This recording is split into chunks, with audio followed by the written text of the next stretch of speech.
Do it live. Do it live.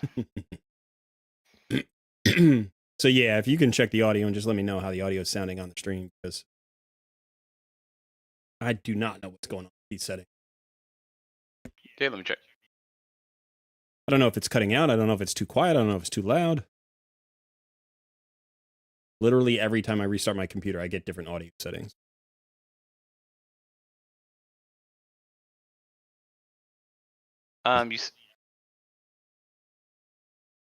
You sound fine.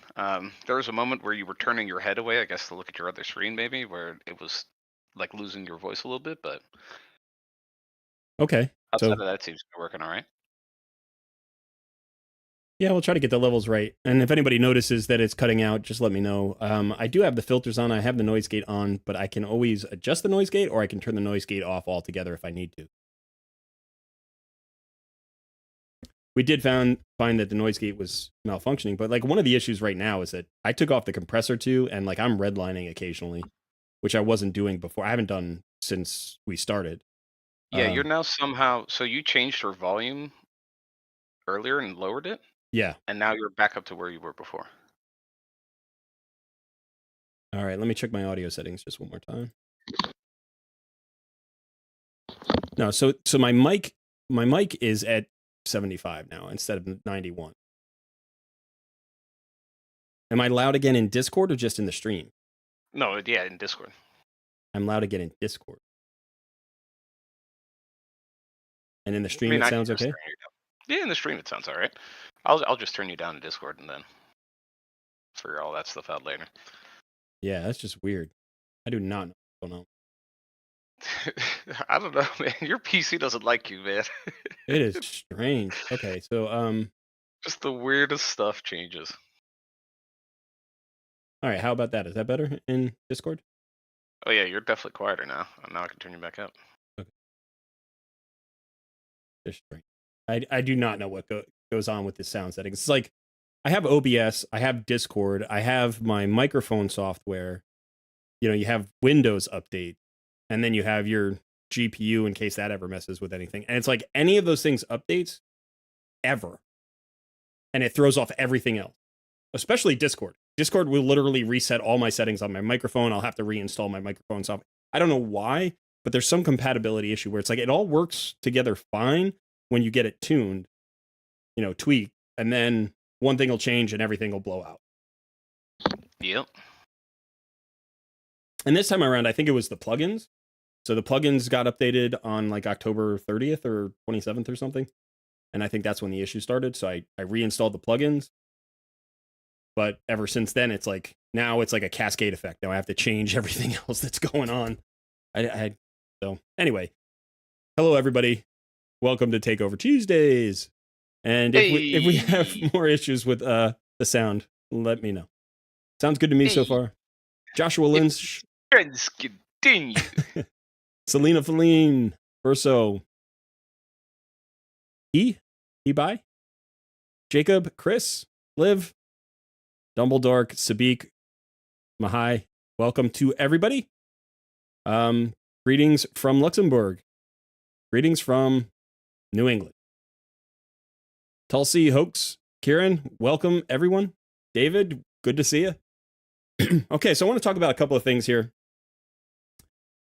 Cool, welcome. Suzanne Johansson, welcome. I'm going to stop saying welcome to people. Demon King, hello. But I want to address a couple of things that are going on in the game in terms of like takeovers and stuff like that. So, first of all, we got a CVC going on right now. Now, if you are interested in a takeover today, there are a couple of things that I'm going to ask you to do right now. One is make sure that you have your email, the one associated with your account, have that ready. Have your password ready. Make sure that you've joined our Discord community if you haven't already, because you need to be in the Discord in order to be entered in the drawing. And then the other thing is we want silver. Now you can see I only have 3 million silver on this account right here. That would be kind of a minimum. We want some silver. But there's a great thing that you can do right now because it's clan v clan. If you need some silver right now, you can do this while we're waiting, while we're preparing. Go ahead, go into your forge, go to your deflection set, I'm sorry, not your deflection set. Go to your resilience set, go to your perception set, go to any of the sets from Doom Tower where you have some pieces, put it on 3 and 4 star gear, right? Now make sure, like, you're going to need some of this for rolling up 4 or 5 star gear, so don't get rid of all of it, but put it on 3 and 4 star gear and go ahead and just do a 10 pull. Now it costs 10,000 silver to do a 10 pull here. And what I'm going to do basically is I'm going to sell every piece that isn't a very good 4-star piece. So there's 8,800 right there. That basically gets me back to even. And now all of a sudden I'm making money. Speed and crit rate, I'm going to hold on to that one. Attack percentage with speed and crit rate. That's a weird one. I don't know what I'll keep that for now just because it's a glove. Get rid of all of the 3-star sets. That chest piece is no good. This is a nice one. I'll hold on to that for now. Now, if you're past the point where you need 4-star gear, you can just do this and sell all the 4-star gear. You can sell literally every single piece. So I just picked up, I don't know, like 80,000 silver plus 3 decent pieces. And I can do that again. So I'm going to go ahead and do that. Let's see. I'm at 3166. I'm going to do it one more time. See what we land on. So 3166. Let's go ahead and sell all the 3-star pieces. I'm not even going to look at the 3-star pieces. I don't want to be tempted by 3-star pieces. 4-star pieces have to be very good because I am into the part of the game where I really need 5-star pieces. I'll hold that HP chest plate just in case. Nope. 3 stars. 3 stars. 3 stars. I don't even care if it has speed. So I went from 166 to 257. So 90K. Picked up 90K right there. So do that 10 times. You'll get 1 million silver, close to it, and you can do this with, all of the sets that you don't need these low materials for. Now, if you're still rolling the 4 and 5-star pieces, you want to hold on to some of them because you don't want to run all the way through it. But, do your 5 and 6-star pieces first. If you have 5 and 6-star materials, do that now. You're going to get points for your CVC. You're going to get potentially some good pieces of gear that we could maybe use in your takeover. And then you're going to get silver so we can actually roll that gear up. Now, if you have, sets that are not particularly good, like Affinity Breaker, and you don't care about, you can get rid of those. Just burn through these low materials. So like Fatal here, I've got a ton of Fatal. And you can see I don't have much in the way of the epic materials. I'm just going to go ahead and do a 10 pull here and get rid of that. Get some more silver. And maybe a couple of 4-star legend. No, those are 3-star legend. Know the substats that you want on the gear that you're rolling just in case. I want crit rate substats here. Attack percentage. This is a nice piece. Crit damage with crit rate substats. Speed boots. I'll actually hold on to this 3-star speed boots. I shouldn't, but crit rate and crit damage. This would be nice if it were 4-piece, but I don't care. So, and, picking up 300,000 silver pretty quick. So, you can also do a gear cleanse. Go in here, do your filters if you need to. One way to get cash fast, which is pretty good, is go to the bottom pieces. So your gloves, your chest piece, and your boot. Now go down here to primary stats and put in all of the flat stats. Okay. Now, what I would do is I would probably hold on to flat stat pieces in sets like Relentless if you didn't have much gear. Maybe in a set like maybe Bloodthirst, maybe Instinct, Bolster, really special sets. But I don't need it here in Fatal. And I don't need it here in, well, I was thinking about getting rid of the perception. If this doesn't have at least a good substat roll, you can see no good substats for perception sets. I'll get rid of that one. This one has accuracy with attack. I don't care about that. Get rid of that. This one has speed. That didn't roll particularly well either, but I'll hold on to that for now. And you can get rid of those. Another thing that you can do if you're trying to do a little bit of a gear cleanse is go over to your accessories. And in the filter, go over to your amulet. And then go to primary stats and go to attack. Okay. Now, attack amulets are really only good for bomb champion. If it's an attack-based nuker that you're putting them on, you want crit damage as your main stat. You don't want attack as your main stat. if you have to, you could potentially use this as a placeholder for like a debuffer if it has accuracy in the substats somewhere. But generally, you don't need flat attack amulets unless you have a bomb champion like Firegun Isbell or, Nishak Verminlord or somebody like that. And in that case, you only need to keep 1 or 2 of those in that particular faction, and you can get rid of all of the others. So here I'm going to go ahead and sell all of these. I don't need these. I don't care if they're 5 stars. I don't care what the substats are. I don't need flat attack. I am not going to sell the gear cleanse video. We'll do it live. We'll do it live. I'm not going to sell revenge accessories, and I wouldn't sell accessories that were like my only, accessories in that faction. But at this point, I have other amulets everywhere. So I'm going to get nearly 1 million silver right there. So you can go and do that. And you can do other gear cleanses, but these are sort of the quick, fast, easy ones to get yourself some silver in preparation for a takeover right now. All right. So let's see. Do we have the wheel up, son? Yep. My message is up. We'll spin the wheel whenever we're ready to go. Okay. So just to make sure, I just want to give everybody a minute. We are up in Discord. So if you are in our Discord, that's great. All you need to do is go down to the coaching corner section. In fact, you know what? Let me see if I can just show this. Maybe I'll just show this so everybody can see it. I'm in streamer mode. I think that's safe.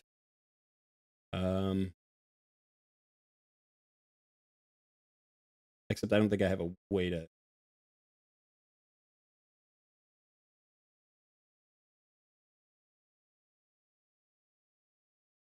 Yeah. Okay. Why can't I grab that screen? Oh. There we go. Okay, so this is what Discord should look like. You would want to scroll down here. It says Coaching Corner. You can see that right here that I'm highlighting. Coaching Corner. There's the wheel of Takeover. You come down and you can see Son has a message down here. And you can click any of the reactions. You can add a reaction of your own.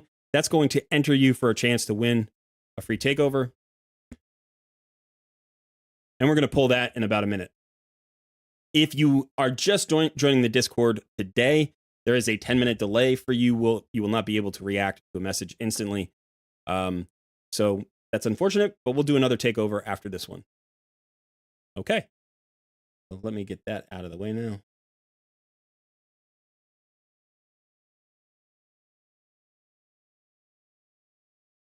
Son, how you doing today? It's another beautiful day, my friend. All right. Sounds good. We did a bonus takeover on Sunday. That was kind of fun. Yeah. Yeah. A lot of people are like, what? I didn't know it was happening. It's like, I didn't know it was happening. Yeah. I can't. That's why it's called a surprise stream, right? That's why I entitled it Surprise Stream. Just decided we didn't have a video to put out Sunday, so we decided to do an extra stream. And we got a couple of takeovers in. So yeah, that's what happened. But all right, how are we doing on the wheel? Let's see, we've got. I think we're doing good. If you're ready. 35, 45. We got almost 50 there, and we've got 64 people in the stream. So some people can't go because there's a 90-day waiting period. Once you've won once, you can't go again. But let's go ahead and let's pull the name.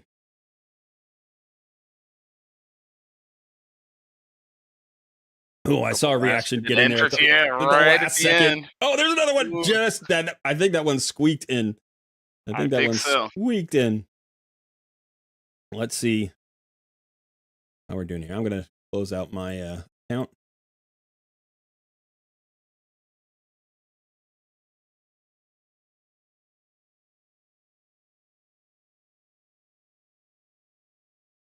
All right, we've got our first winner of the day. Who is it? Lithy. Lithy. Congrats, Lithy. So first of all, give a big shout out to Lithy in the chat. And Lithy, congratulations. Yeah. Enjoy the accolades. Say hello in the chat. And then come into Discord, and you can DM me. You can join the channel. Join the channel where I am, Coaching Voice. Sun will set you up so you can do that. And then go ahead and DM me your account information. Hello, Lithy. You're not going to be able to chat through voice, but you can just DM me. So DM me your account information, and we will get started.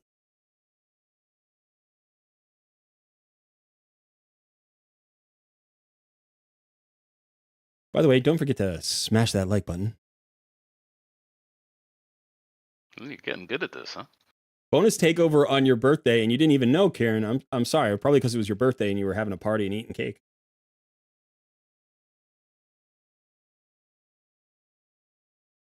Sabik says it feels weird not reacting. Yeah, well, when you win, Sabik, then you have to let other people get there. You know, I know. You've been reacting for weeks trying to get your takeover. You got your takeover, and now you have to let it slide for.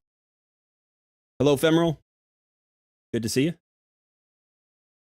All right, I've got the information incoming.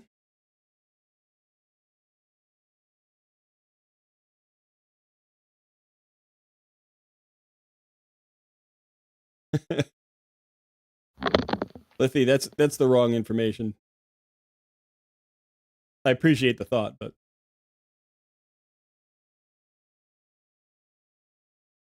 yeah, just need your account, email, and your login. And if you have two-factor authentication, we will need to get the code after we put the login.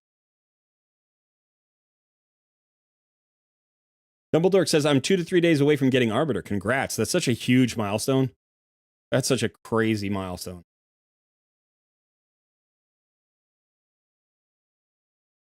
Karen says, for every like on the video, Cole gets 1 strand of hair back. I don't want my hair back. Are you crazy? Why would I mess with this? Why would I mess with this? You know how much easier life is with no hair? Oh, God. It's so much easier. I would like to be reminded of that one of these days. Every day, I don't have to worry about shampoo. I don't have to worry about conditioner. I get out of the shower. I run a towel over my head once, and my hair is dry. I can get ready in like 45 seconds. I don't, but I could.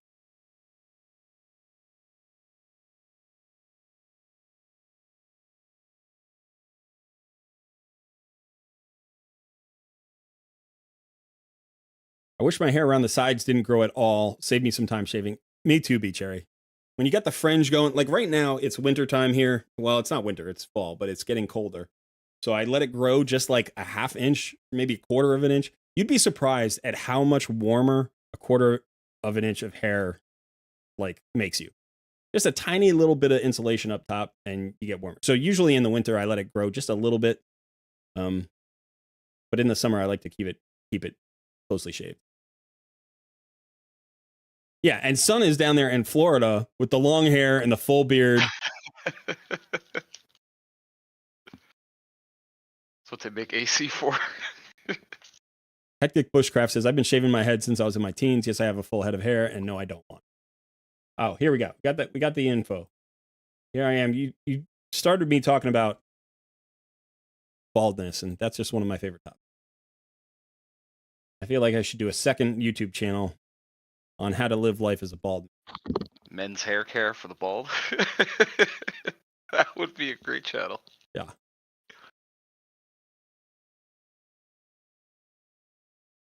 I'm in. We got it. Okay. So now send me, just a little bit about what you want me to do for your account here. What would you like this takeover to focus on? Athena is the account. We are level 39. We've got kind of a baby account here. This is a new account. Let's see how many days you are logged in. We're creeping up on 44, day 44. All right. Very cool.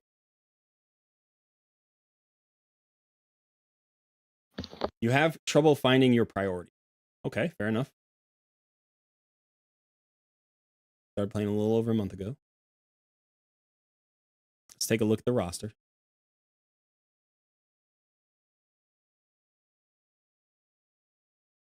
Starting champion of Gaelic. Well, good for you. Good for you. That's a tough one. He's the hardest champion to get to work well. He's not the worst champion. Like, I don't think any of them are bad. Some people say he's the worst. I just think he's the trickiest to use. You've got your Arbiter, which is fantastic. You're building up armor. You've got a Hatatsu. You've got the Burn Giri, I'm assuming from Amazon Prime. You've got a Meat Carver. Not bad. Catacomb Counselor. You've got an Eris. You've got a Longsword Torix. Also not bad. And a Selenia. Very nice. And a Petrifia. Shadowbow Turlock. You've got some good rares. You've really got some good rares.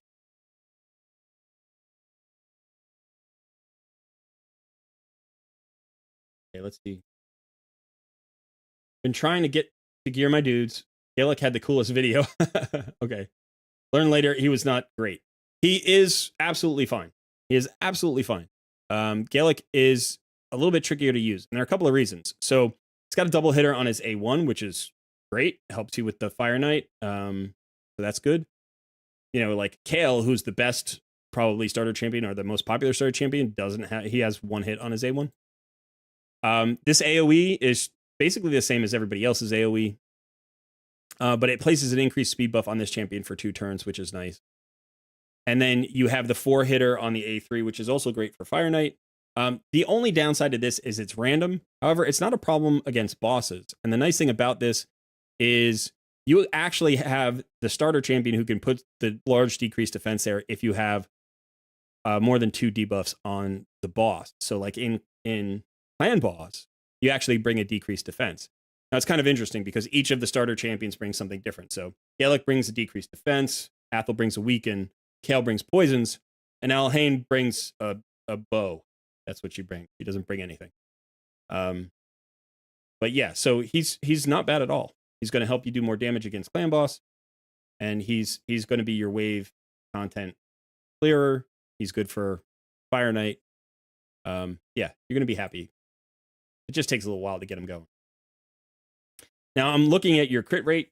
You know, you're sitting here you've got crit rate gloves on. These are the gloves you get from logging in, which are very nice. And you're at 123% crit rate. You do not need to be there. So potentially you could get out of this crit rate set.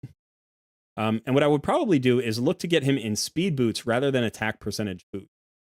Speed is the universal multiplier. And so potentially we could do that. Now let me see if you have any silver. You have about almost 4 million silver. So you have some silver here. This is good.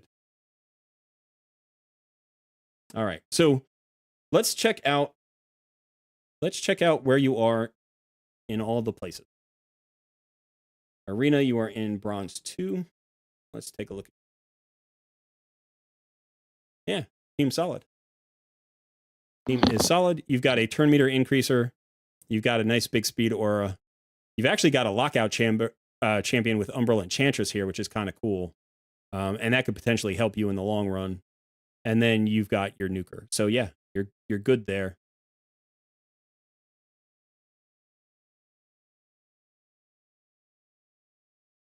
You should, if you're playing actively here, you should be able to get into silver with that team. You know, one of the things that you're going to need to do, of course, is you're going to need to upgrade these champions.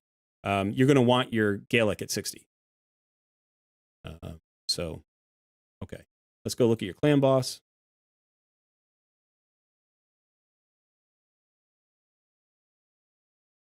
So you're doing 1.3 million per key on easy. Okay. Let's see your team here. Oh, we can't look at your team for 4 hours and 27 minutes. So I'm not going to spend your gems here to get another key. But we can see your team here. Hatatsu's a very good champion, by the way. He's definitely, I would actually put him as I think he has a defense in all battles, or doesn't he?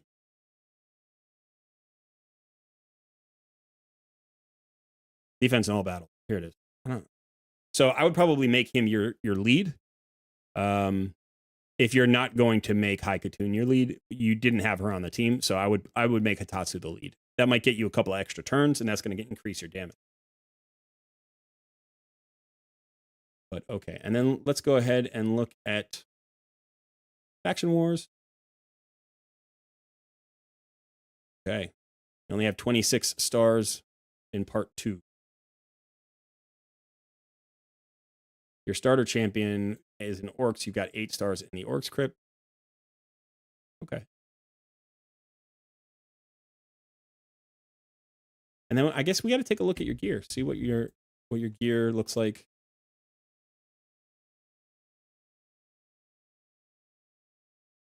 And I'm assuming you haven't gotten into Doom Tower at all. Yeah, Doom Tower's not even on. You've got 2,300 energy. That's good. And then let's look at what you've got in terms of vault stuff. Okay, so it looks like you are saving all of your fusion champions and you're running them up and getting them ready. And that may be distracting you a little bit from what your main focus needs to be. Now, this is generally, it's not a bad practice. I'm not saying it's a bad practice, but there are a couple of things that you can think about. So for instance, if we look at the Forge, not the Forge, I'm sorry. If we look at the fusion champion, the portal, let's say we're looking at Raz and Scarhide, right? So we have these champions here. Now, some of these champions are farmable and some aren't. Most of these actually are not, but a few of them, I'm trying to remember which ones are. I think this guy is, right?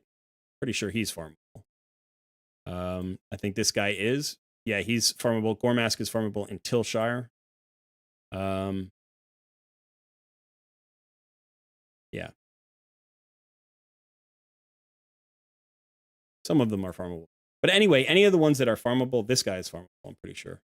So any of them that are farmable, you don't have to hold on to, you don't have to run up. And in fact, even the ones that aren't farmable, you don't have to run them up yet. It's going to take a long time for you to collect all these champions.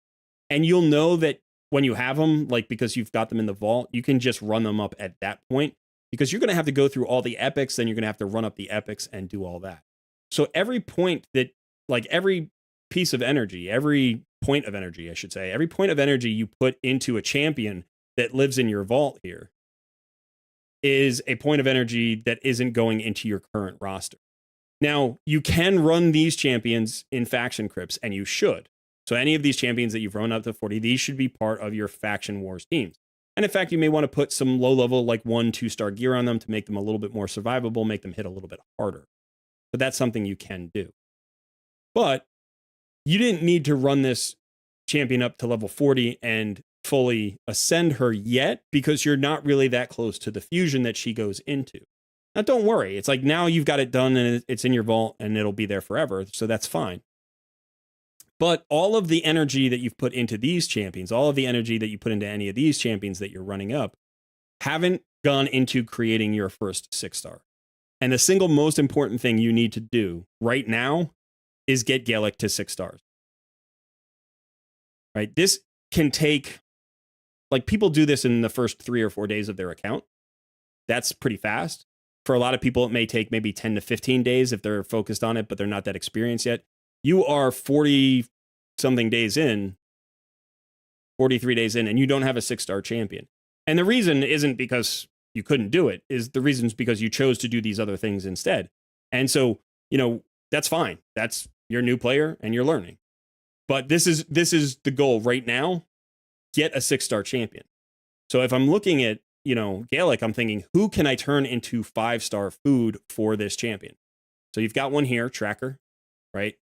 I would probably hold on to Meat Carver because Meat Carver is a reviver, so he's really good for faction crypts. So I wouldn't use Meat Carver, so I'd probably put Meat Carver in. Oh, he's in your. Yeah, actually, I think I can. Whatever. Yeah, get a 6-star. That's exactly it.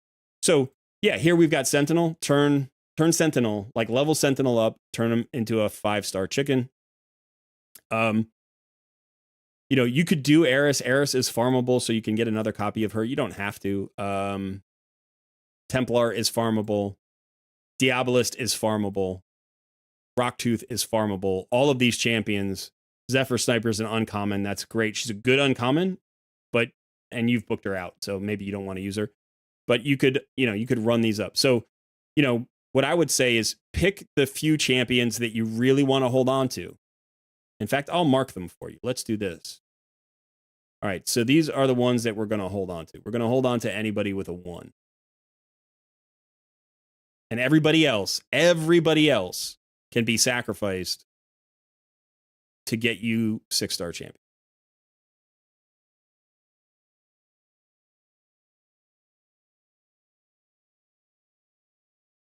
We're going to hold on to the voids for now.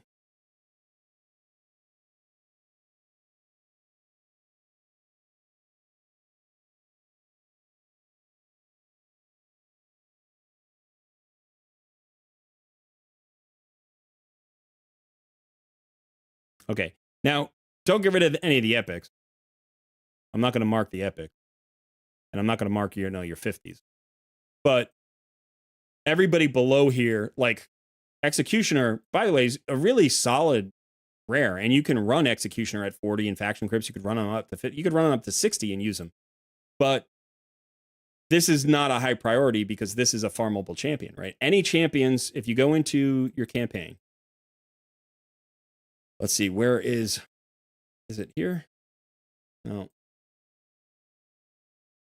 It's 11. Hallowed Hall, right? Hallowed Halls. Here is Execution. So you can just come here and farm copies of him later if you need it. And it may be a while before you need it. So it's entirely fine to take the current Executioner that you have, even though you've ascended him 4 times. It's entirely fine to turn him into a 5-star chicken. You're really close. Level him up to 40 and then turn him into a 5-star chicken. Now, you're going to need, 4-star chickens to turn your level 40s into 5-star chickens. So it's a grind, but you've got thousands of energy. So you want to get into campaign. Now, this is a chicken. She's not good. You don't need to hold on to her, and you want to make her a chicken. But there are champions who are very good in faction crypts or in other places in the rarity, like Longsword Torix. I would hold on to him. I would hold on to him and use him. In fact, I would gear him, and I would probably level him up to 40 at some point. Not right away. Get your 6-star first. No, I just started like 10, 15 seconds ago.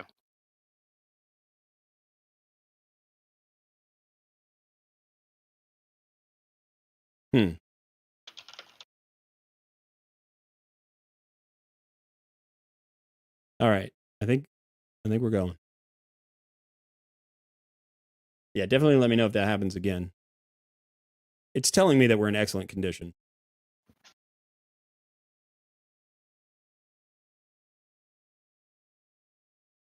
Yep, looks like we're back. Okay. Thank you. All right, so Diabolus is one of those champions that you could level up. The thing is, you don't need her right now. Right now, she's not necessary. And she comes from 12-3. Like anytime you farm 12-3. So when you get to 12-3 Brutal and you're farming there, you're going to get hundreds of copies of this champion.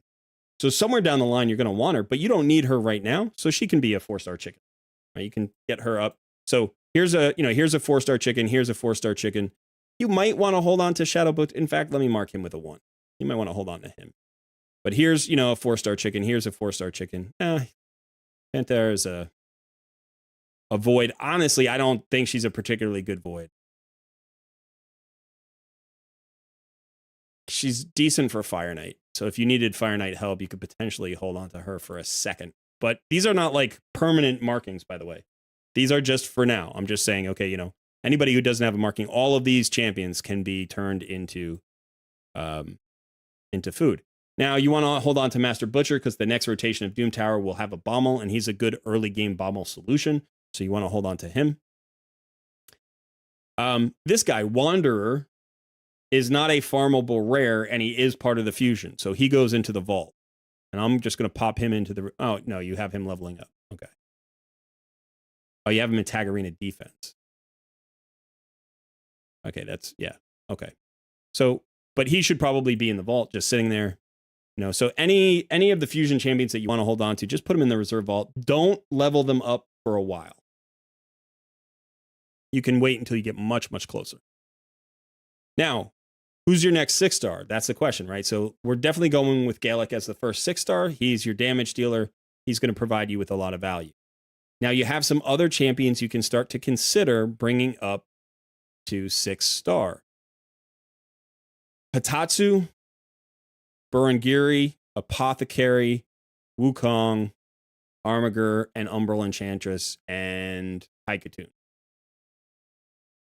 That's probably it. Those are your choices. And my feeling would be Hitatsu. This guy is amazing. You got him nice and early, which is exactly when you want to get him. He's going to help you everywhere. So he has a leech on his A1 that's going to help you sustain against bosses. He's got an AoE with decrease attack, which is going to help you sustain against waves because it's an AoE and bosses. He's got an increased defense and a continuous heal that is going to help you sustain against bosses and waves. And then he's got an opportunity to remove debuffs from himself, starting with things like stuns and fears. So he can be a solution for that. Plus, he has an aura in all battles of 25%. This guy is a great support tank. He is going to help you everywhere. He's not going to speed up your progression that much, right? He doesn't speed up things. He just allows you to grind stuff out. So you've got an Apothecary who's speeding up your turns. You've got your Gallic who's doing your damage. And you got your Hitatsu who's keeping everybody healthy and alive. Those three champions form a great core of dungeon teams, Doom Tower teams, clan boss teams. Those three champions are the most important three champions on your roster right now. And that's including Wukong. Now, Wukong is not unimportant. Wukong is important. He should be your arena lead, and he should have some accuracy on him. So you want to get this accuracy as high as possible. You want to get the speed nice and high. You've got speed boots on him. Good. So you can get more speed on him by leveling this up. I don't know that I would worry about the Relentless. I might get him out of the Relentless and put him into something like Perception. So in fact, let's see if we can do a little bit of some rebuilds here. But yeah, we want him fast and accurate. He's fast at 161. I think he's your fastest champion. You know, so your speeds aren't too bad. I just think you need to get Gallic out of these pieces here. Let's see, who else has got anybody got your other lifesteal on? The lifesteal. Okay.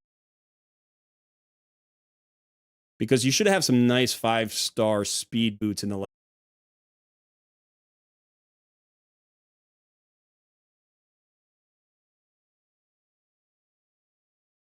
Yeah, I don't know what's going on. When it freezes, can you still hear my voice, or is it just totally frozen? No, it's just loading screen. It's just loading screen.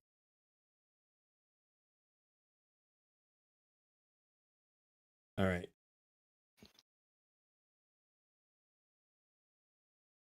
Yeah, I don't know what's going on. Let me do a quick test of my internet here.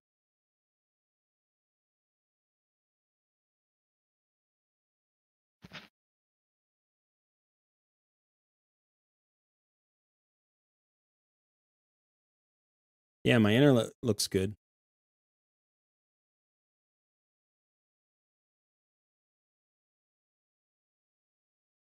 Internet looks good.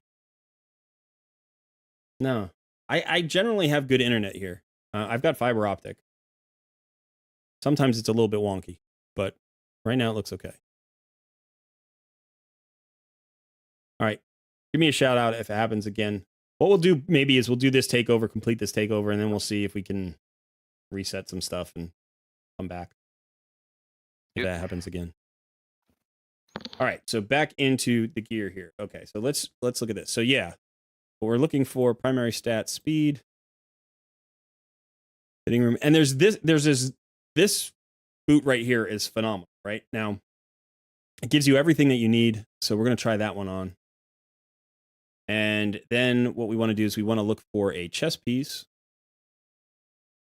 Now there is this chest piece as well. That's the chest piece that you get. But you don't necessarily need this one. It's a good one though. Even though it rolled triple time into HP percentage. So we can look at some other sets here. Now, we want a 2-piece set that can complement this.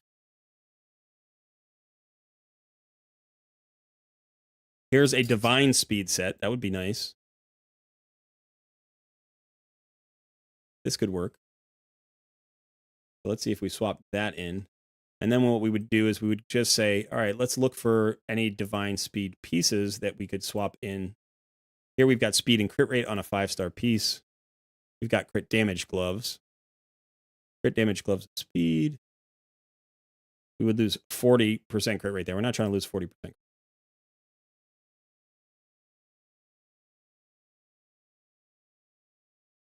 Do this, maybe. Let's see what happens if we roll this up to 8. Oh, right. we don't have the instant upgrade until level 40. We're hoping to roll into speed here.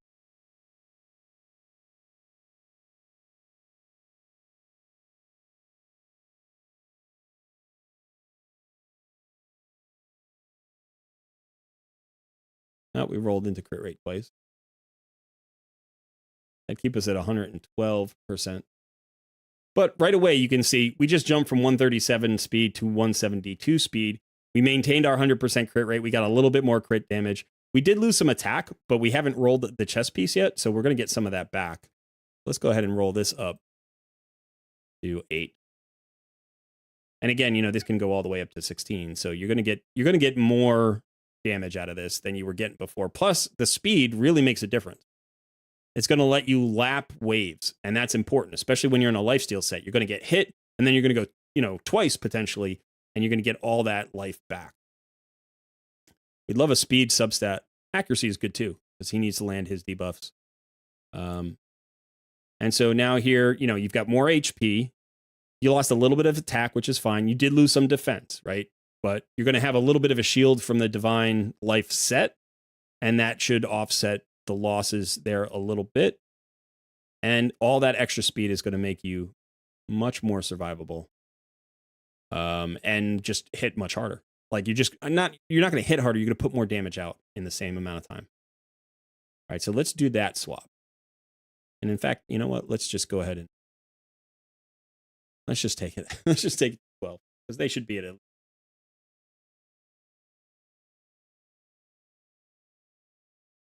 We got to watch this a little bit. This is where I miss my blue stacks, where you could do the little trick with the blue stacks to make it go faster. We're hoping for accuracy or crit damage here. Maybe attack percentage would be fine. Defense percentage is not bad.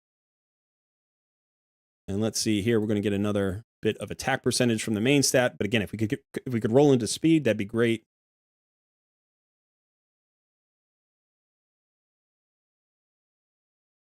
Now, gearing in a lot of cases is just about finding your best options for now, and then you're going to try to get better as you go. So, you know, every time you get an opportunity to get an upgrade. All right, let's see. So we're close to the same defense now because we upgraded the shield. We're getting closer on that attack number. We got one more accuracy. You also have glyphs that you can use here. But so let's go ahead and do this.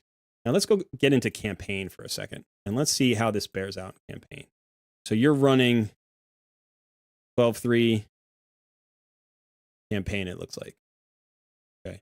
And right now it looks like you're running 3 champions here to level 1 up. Let's see if we can do this with 2 champions. And let's get a champion in that we can level up for food.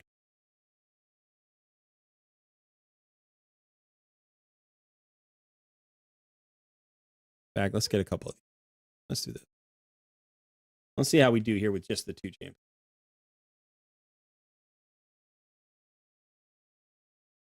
All right, so one-shotting a wave is good.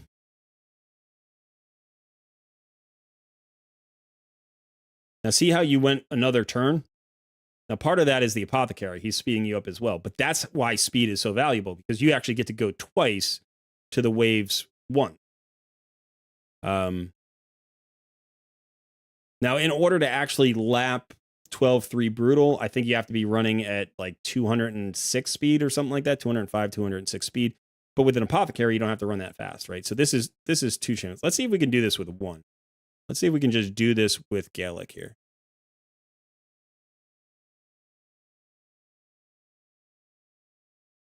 Let's see if he clears. All right. So, you know, he's a little bit low on crit damage. You can see the shield here, by the way. The shield that he's got is not so bad. It's a decent size. The divine sets give you, relatively small shield. It's not a huge shield, but it's a shield, and it resets every round. So it's going to increase his survivability against waves in dungeons, So yeah, he clears that in 29 seconds. That's not bad at all. Can sell that.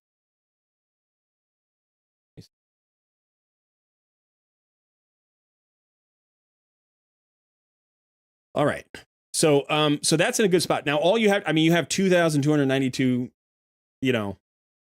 energy. Get in there, farm up as much as you can to get him to 6 stars. Now, as soon as you get him to 6 stars, what you're going to start doing is you're going to start putting him in brutal. You're going to start leveling him up in brutal. Now, what you're probably doing here in brutal, okay, no, maybe it looks like you have some food here, but usually what you want to do is you want to find a duo partner. Now, what I would recommend, and this is something that you can kind of figure out the timing of, run up Hitatsu to 5 stars. Run up Gaelic to 6 stars. Gaelic first, Hitatsu to 5 stars. You can probably do them close to the same time, like in the same day. You have enough energy to get close to being able to do that. And then you can put them both into campaign. Have you 3-starred hard campaign? You have not. Start them down here. Start them down here where you've only got 2 stars, and get all the 3 stars all the way up. Hitatsu and Gaelic will 3-star this whole thing while they're leveling up, and that's going to get you this sacred shard. Okay. By the way, have you bought masteries? You have not. Okay. Save up gems. You're close. You're at 645. You want to get to 800 gems. And when you get to 800 gems, you're going to buy Gaelic's masteries. You're just going to go here, get all scrolls, spend your 800 gems. You want to get him all the way. Oh, you bought for Wukong. Okay. So you're going to want to get him all the way maxed out. No, Wukong's not necessarily a mistake. That's okay. You bought Wukong. So what I would say is probably then, you're going to want Wukong at 6 stars relatively soon. So he should probably be one of your first 4 6 stars. The way I would run this account from this point on, if it were me, is I would get Gaelic to 6 stars as soon as possible. I would get Hitatsu to 5 stars as soon as possible. And then at that point, I would see if I made any additional pulls. If not, you can choose your next 6 star. I would say Hitatsu, because a tank is better when he's tankier, right? And more stats and more accessories and all that stuff is going to make your tank tankier. So chances are Hitatsu could be your second 6 star, at which point, you're thinking Sun Wukong and Apothecary are your next 2 6 stars if you don't pull anybody new. The thing about Umbral Enchantress is she can do her job, right? Unleveled. You don't need anything for her to do her job. All she needs to do is land this provoke. So she needs accuracy, right? And she needs speed. She needs to go fast enough to go early in the rotation in arena. So this is a champion you want perception sets. You don't want her to necessarily die in the first round, but what you're trying to do is lock out the enemy team, getting your Gaelic a chance to go first, getting your Wukong a chance to go first. So, for that setup in arena, what you would do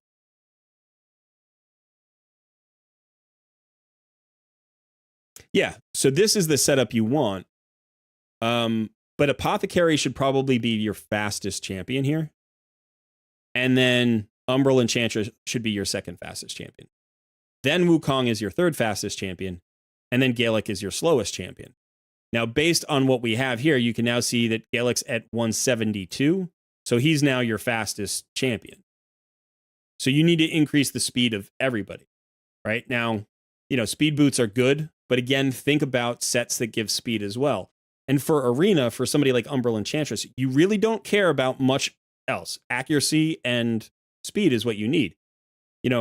If she gets attacked and dies instantly to 1 hit, that would be bad. But she's a defensive-based champion. You should be able to get some defense onto her, and you can focus, like your accessories could be defensive, and stuff like that, and then, yeah. So we have a plan. We have a plan kind of moving forward for arena. We have a plan for campaign. And then the other plan we have to think about is clan boss. So clan boss. Oh, again, yeah. So we're just looking at this team. So I would take this orc, I forget his name, veteran or whatever his name is. I would take him out of the team. And I would start looking for a better clan boss champion. Obviously, as you 6-star Gaelic, you're going to get more damage. As you 5-star and then 6-star Hitatsu, you're going to get more survivability, and that's going to give you more damage. So this team is close to where you want it. Start looking for a clan boss damage dealer, like Frozen Banshee or maybe an Epic that you could get. But let me just look at your roster to make sure there isn't anybody here who I would...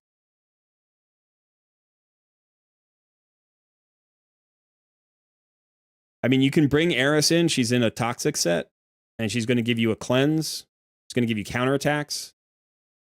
She's going to give you a speed boost. You already have a speed boost from Apothecary, but she could work. She could definitely work in a toxic set. That would be fine. That's not your ultimate scenario. Petrifia is good. Petrifia Rockroot is good. She's got a decreased defense, and then she's going to bring a poison, and she brings a poison sensitivity. So she's a poisoner, and that's what you're going to want. It's not super important to have a poisoner on like easy and normal, but once you get up to, say, brutal, the more poison, the more poisons you can get on a clan boss, the better off you're going to be. So Petrifia would be probably your best clan boss damage dealer. The other one might be Selenia Nightcloak. She's an HP burner. It looks like you've already booked her out. So you could try her on the team. She's got some built-in sustain. And HP burns are going to be good against the clan boss as well. Poisons are better, but if you don't have poisons, HP burns good. So I would say the exact team that you have, but get rid of veteran. Pull him out. He's in a poison set, looks like. Decrease attack. Yeah, I mean, he's not useless. You've got to decrease attack on his A1.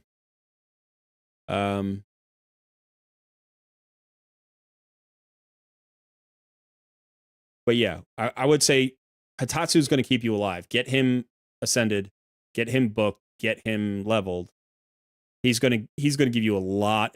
That leech, the decreased attack, the increased defense, continuous heals, and the defense in all battles. That's going to extend your life. And that's going to be the thing that gets you more damage. And then, poison. So probably something along the lines of, let's see if we can do this. I think we can do this. No, it's not going to let me in here in order to build a team. Are we frozen again? No, you're fine. Okay. Every time I hear you shuffle in the microphone now. Because of this, Mike just doesn't want to stay in place, so I'm just muting myself. Yeah. Yeah, I don't think your decision was bad here with veteran. That decreased attack's not bad, but you already have the decreased attack covered. And I think it's just a matter of getting your champions leveled. By this time, and this is, I don't mean this as a criticism. I don't want you to think of this as a criticism. Every player, plays differently. Every player learns at their own pace. You maybe didn't know, you were just going with what felt good and so on and so forth. But at this time, let's see, at day 43, I probably had a full 5 champions at 6-star. Probably pretty close. It was at least 4. It was at least 4. So, the fact that you don't have any 6-stars is the thing that's holding you back. That's all that is. Your champions are fine. Your builds aren't bad. You need to, focus a little bit more on speed. But not a lot. Like, you're not doing badly with speed. I just think the one thing that was a little bit of a mix up here was getting the attack percentage on your starter champion. So we fixed that. Everybody else seems to be, well, these boots shouldn't be on Apothecary. Let's see. Do you have any speed boots in the speed set? All right. So like this, you're looking at this, and these are 5 stars, and they have crit rate and attack percentage, and those are good substats, but it's just not a useful stat for Apothecary. Apothecary should be your fastest champion on your account. So let's get him leveled up. Let's get him faster. And now this is also going to help in arena, right? Because if he's your fastest champion, you're going to win the speed race whenever he is the fastest. If he's not the fastest, then it's going to be a problem. But he's going to speed everybody else up.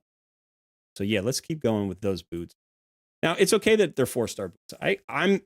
I'm almost 80 days in on my Noob versus Pro account. I'm still running 4-star speed boots on like half my champions because you just don't get that many 5-star speed boots that quickly, you know?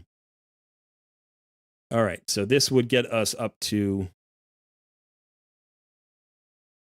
in fact, I'm just going to remove these. I'm going to destroy these. You don't. Okay, so now you're at 178. Where is, he's at 172. So Apothecary's now your fastest champion again. That's perfect. That's exactly what you want. You want Apothecary to speed everybody up. By the way, for his amulet, you can just go defenses. You don't need accuracy on him. So, you know, HP percentage is good generally. You could get defense, any defense percentage substats. Resistance is good too. Any attack stuff is fine. That doesn't hurt, but you don't need it. Let's see if we have.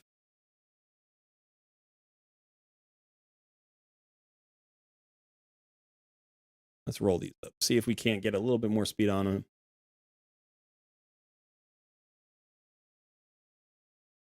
Nice. See if we can't do it again.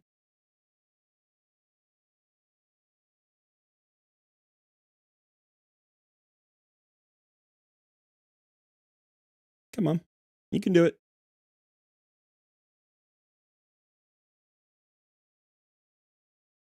Beautiful double roll into speed. We're going to pull these out. We're going to destroy them. Don't need those. Now we're up to 184.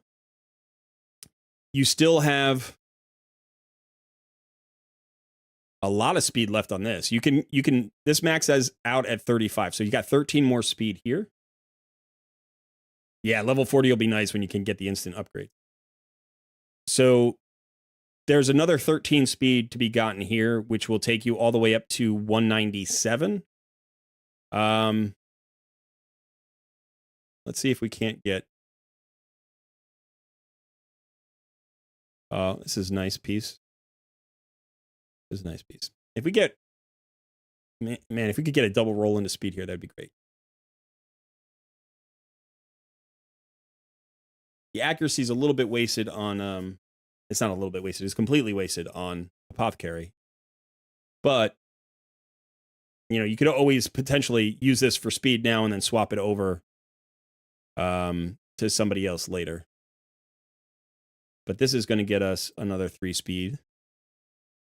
Yeah, we don't need this piece. 187.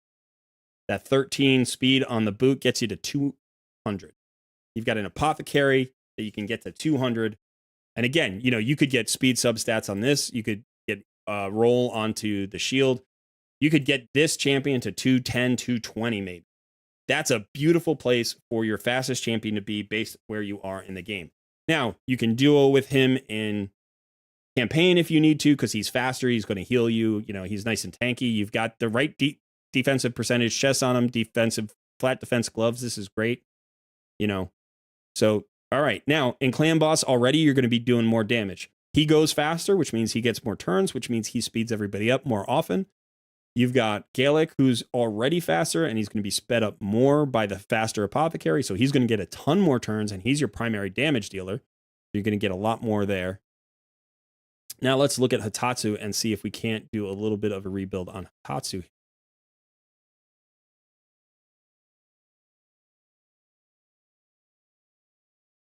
Okay, that's not too bad.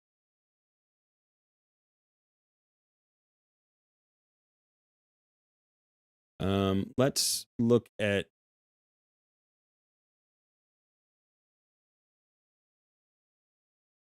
defense and HP. Defense and HP. You lose a little bit there on the. What do we get? We get a little bit of defense. We trade away a little bit of HP. We lose 8 accuracy, which is something you do want to consider. But let's go ahead and run these up to 12.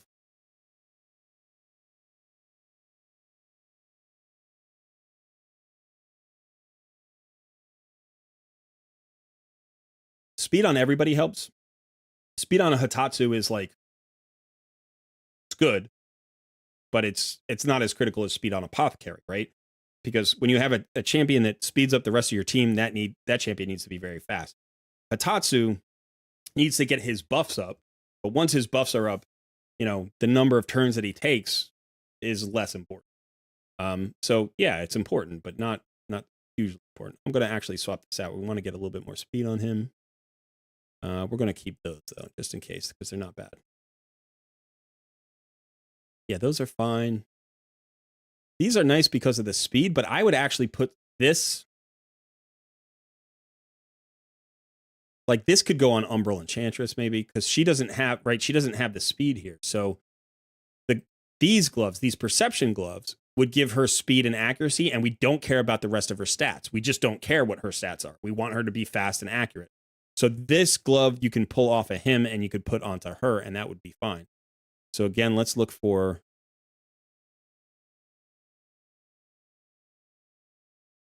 it's HP. HP percentage is nice. It's got defensive rolls. Then let's look at perception. Is there anything in perception? No. How about down here? That's great. So I like this glove the best. Let's see if it rolls into speed. Perception gear is going to be key for you. So you want to get into faction crypts. Take any of those champions that you have at 30 and 40 for any faction. Doesn't matter what the faction is. Put 1 and 2 star gear on them, put them all into the factions, and start getting some forge materials for perception gear, for resilience gear, because that gear is universally applicable. You can use it on almost anybody. Perception is like, there are some champions that don't need accuracy, and that's fine. But perception gear is going to be really valuable forever. And resilience gear is just valuable because you have so many pieces, you're going to have better pieces to choose from.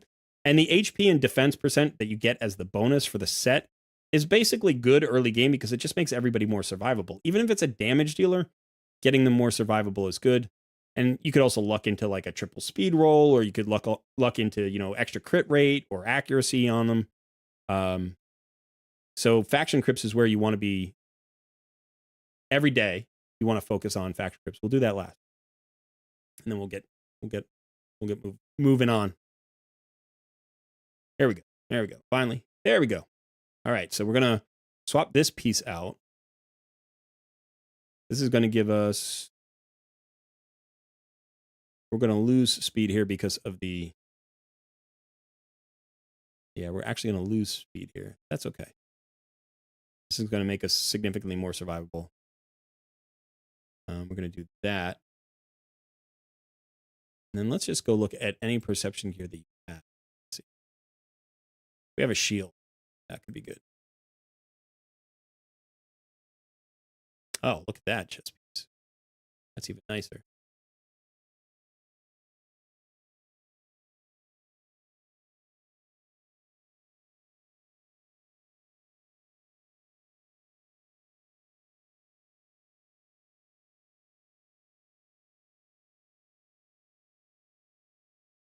All right, so what if we did this? What if we did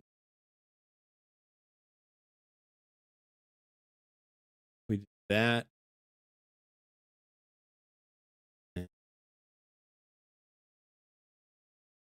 What would that? All right, we go from 146 to 162. HP comes down about 2,000. Defense goes up about 100. Accuracy goes up 26. Let's run this up a little bit. See if we can't get a little bit more. So, these little tweaks are things that you need to be doing all the time in the early game. Every time you get a couple of good pieces of gear, you think, can I improve my champions? Now, obviously, you have some silver here, which is nice. I don't want to use all of it, but you want to keep putting your silver into the good pieces that you have. So, this piece should go up to 12. This piece should go up to 12. The boot should go up to 16. You keep pushing them. You keep getting additional stats every time you get, Don't invest in going above 12 on pieces that you think you're going to replace relatively soon. So I'm going to make this swap. So for instance, I'm looking at, I would probably take these two pieces up to 12, but I probably wouldn't take them past 12 because I might replace them. This chest piece is very good. You could take this to 16. These boots you could take to 16. You could probably take the shield to 16. You know, if you're looking at any pieces like here, you're like, all right, you know, should I take this up to 16? Maybe. The shield could definitely go up to 16. So if you've got good substat rolls, you've got a good main stat, then you could take it up to 16. All right, but so just those rebuilds on those champions are going to produce more damage on clan boss. You should get a nice little bump. But the big thing is go and level up that 6 stars. Now let's check this out. Let's see how we can get into here. Okay. All right, so this is what you can do. First of all, you have Valerie here. You can put some 1 or 2 star gear on her, maybe even 3 star gear. Get her built out. She should be able, by herself at level 40, to be able to clear the first stage of this faction crypt and start getting you forged materials. In addition, you have another 30. So these two should absolutely be able to clear stage 1, if not stage 2, in just the worst gear, right? In the meantime, this is a guy that you want to turn into a 4-star chicken, right? So you're going to spend time in campaign. When you get him to 30, put him on this team. That's going to allow you to potentially get maybe stage 3 cleared, maybe stage 4 cleared. You're going to start getting glyphs. You're going to start getting forged materials here today. You can do it today before the server reset. In the meantime, you know, you go look here at the Shadowkin crypt. You're like, okay, who do I have here? I got Hatatsu and Burengiri. You should get to the stage 6, absolutely. Right? Again, you can filter, put in any. So this is your 3rd guy. This is another guy you can level to 30, right? You can get him to 30 today. These 3 champions should get you to stage 6 of the faction crypt. No problem. Just those 3 guys. Hatatsu alone might be able to do it. He's that good. You know, if he's at level 50, absolutely. Once you get him and Burengiri to level 50, you'll probably get all the way up close to the 2nd boss. Like you'll probably get to like stage 10 or 11. And you'll be knocking on the door of stage, 14. So that's what you need to do. Now, when you get those materials, you come in here to the forge, you go to the resilience, and you're like, okay, even if I'm making 3 and 4 star gear, some of this 4-star gear is going to be good. Some of this 4-star gear is going to have good substats. You know, maybe we'll get a few of these epic pieces. We can make some 5-star gear. That's how you're going to get good gear. This is how you're going to get the perception gear you need on those champions that we were talking about. So every day, what you want to do is you want to come into the faction crypt and you want to say, who's open and who's opening tomorrow. So I'm going to look here at the timers and I see Knights Revenant open tomorrow and Dwarves. So Knights Revenant and Dwarves open tomorrow. I'm going to go into my index. I'm going to do a little search, include it my vault, my reserve vault, and I'm going to look for Knights Revenant. These are the champions. So these 2 champions should get me probably to at least stage 4 or 5, if not 6, right? Put some 2 or 3 star gear on them. Let's look at Dwarves. Master Butcher with these guys. Again, these guys should be food, but you level them up to maximum. And before you turn them into chickens, you run into Faction Crypt with your Master Butcher. You're going to have 2 level 20s, a level 30, and a Master Butcher at level 30 with a little bit of gear on them. And that's going to get you to at least stage 3, 4, 5. That's going to get you some free materials. At the end of the day, you take those 3 trash champions, you turn them into chickens, and you start over again. You look at the next day and the next day and the next day. And every day, you should be able to get some materials in faction crypts, and that's going to get you gear. All right, so you got energy for campaign, you got a little bit better plan for clan boss, you know what you got to do in arena, and now you know what you have to do for faction crypts, and that's just going to help everything. Any questions? Do you save mats for 5 or 6 star forge gear, or do you make lower ranks? Yeah, if you have access to the 5 and 6 star forge gear, then you need to save a little bit for them. But if you know that you can't, so for instance, if you look at if you look at the faction wars and you look at banner lords and you're like, hey, I cannot get to at least stage 7. Stage 7 is where you start to get epic materials. If you can't get to stage 7, if you can't get to stage 7 anywhere, if you can't get to stage 7 here either, then you're just going to be getting the rare materials. So go and make yourself some 3 and 4 star gear.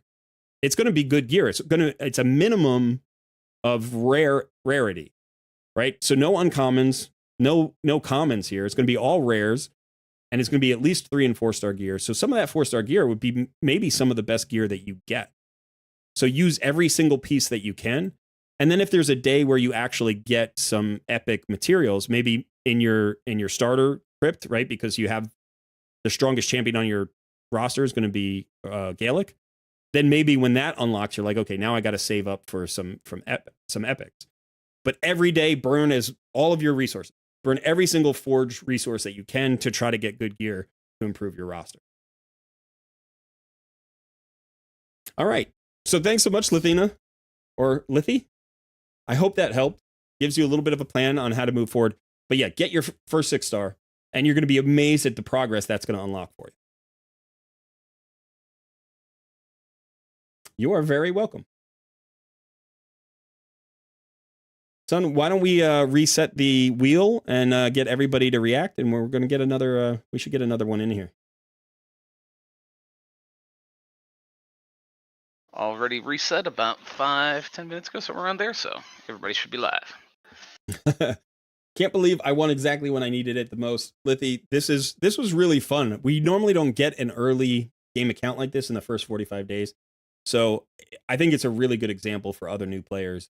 And again, you're doing a lot of good things, but the thing that happens, and it happens to a lot of players, by the way, is you just got distracted by all the things you can do. And that means you don't know what to focus on.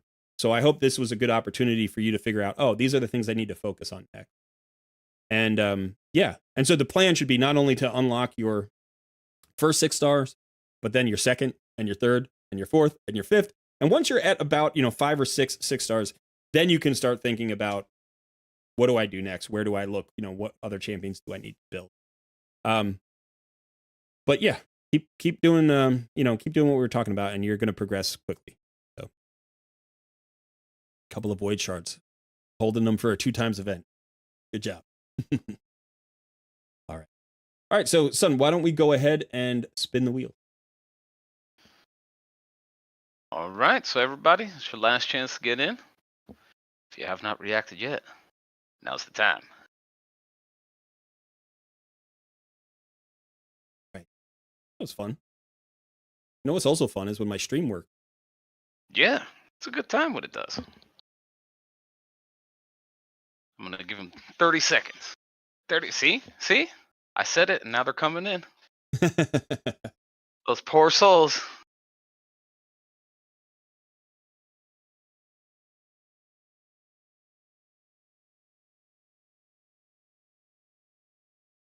I got to remember that, the time has changed here. And that means that the server resets an hour earlier than it used to. And I still got all this stuff to do on all my accounts. But the stream is now an hour, closer to server reset. Yeah. So I can't go as late as I used to. Denise Peregrina says, give the stream a like, everybody. Thank you, Denise. Thank you for reminding me. All right, let's go ahead and spin the wheel. The wheel is spinning. We're spinning, spinning, and spinning.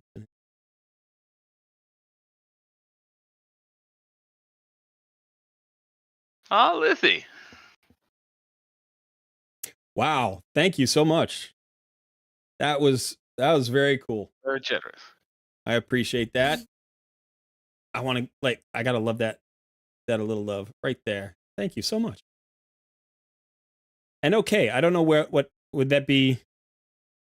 Where is NOK? Where are you from?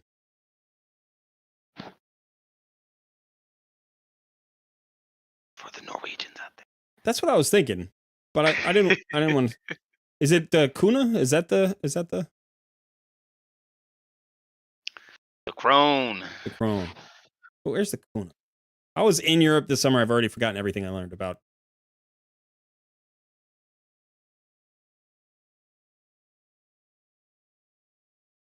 Akis Norway crone. Awesome. Thank you so much. That's fantastic. Very kind. All right, who won? All right, we've got our next winner.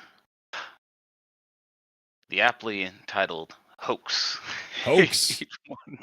Hoax has been looking. Hoax has been asking. He's not in this clan. You know what's going to happen here is Hoax is going to give me the information for his account. I'm going to log in, and it's going to be my account.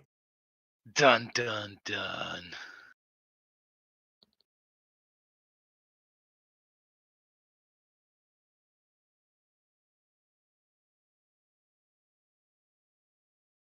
All right, Hoax, we've got you set up. you could join us in the channel and just go ahead and PM Cole directly with your info.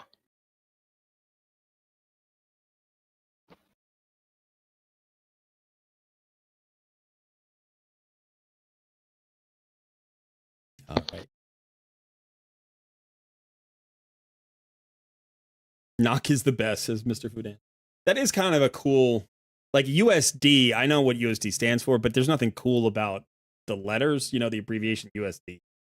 Yeah, whatever. But knock is kind of cool and Yeah. okay.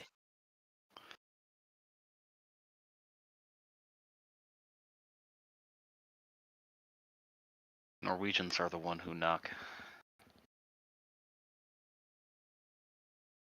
Bad pun? No. No Breaking Bad jokes here. I'm sorry, I was reading the DM. Yeah, no. Norwegians are the ones who knock. They're very polite. Is that what you're saying? No, that's from Breaking Bad. I am the one who knocks.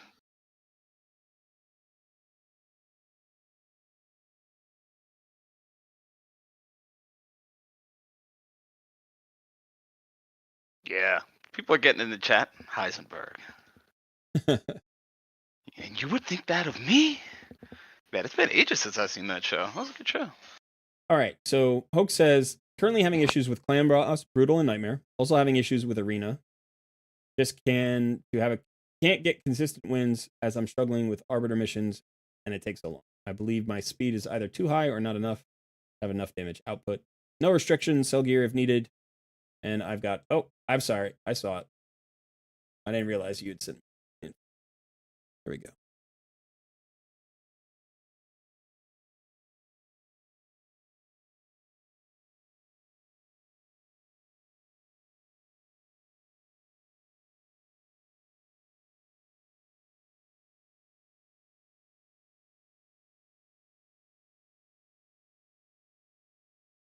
Okay.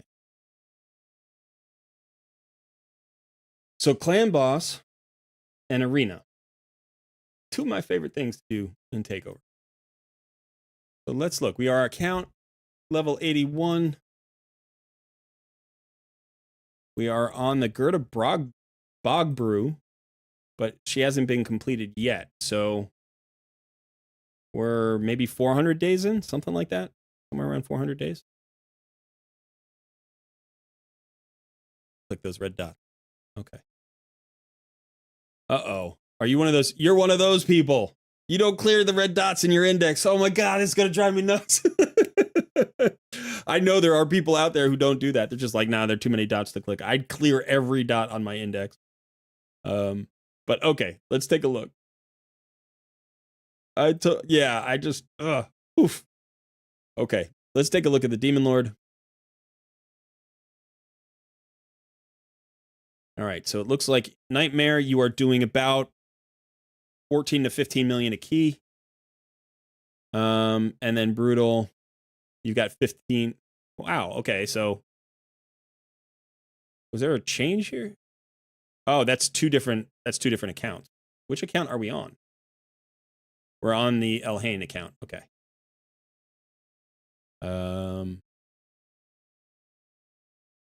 Okay, so we're on this account. We're on the Elhain account.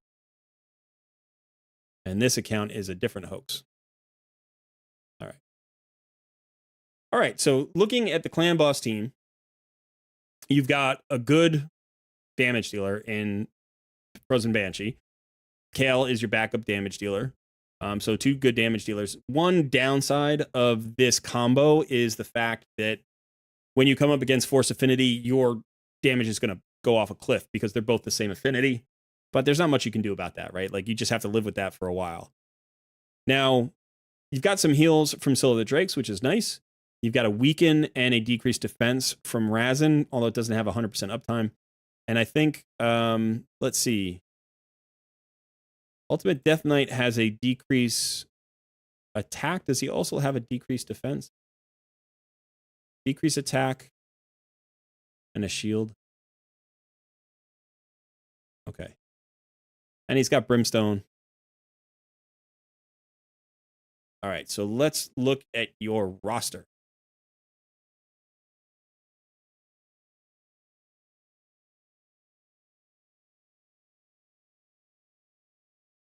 All right, so it's a fairly substantial roster.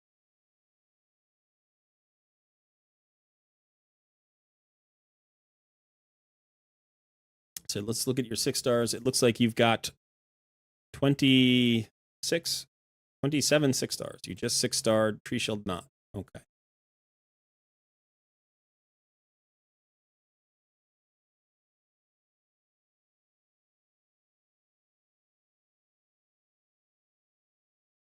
Yeah, so I'm just looking around at clan boss champions. You do have a Fane. You've got a Painkeeper.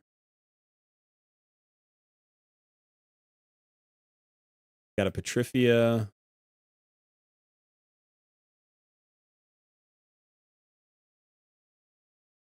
You've got a Jar Egg, who can be good.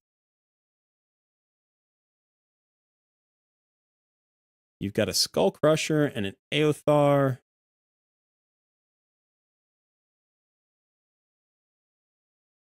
You've got a Taragi the Frog.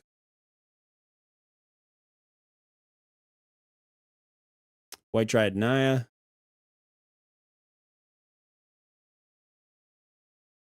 Shonda Prince Kaimar. Oh, you've got a Gembo. Yeah. Okay. So let me look at the vault.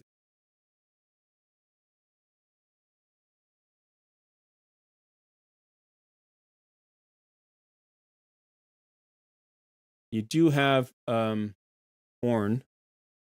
He's very good for clan bosses. Well, ooh, Shiramani. You've got a Shiramani. She's not great for clan boss, but she is phenomenal. She's an all-around fantastic champion. I would highly recommend taking her out of the vault, building her out, and using her in all wave content that you can.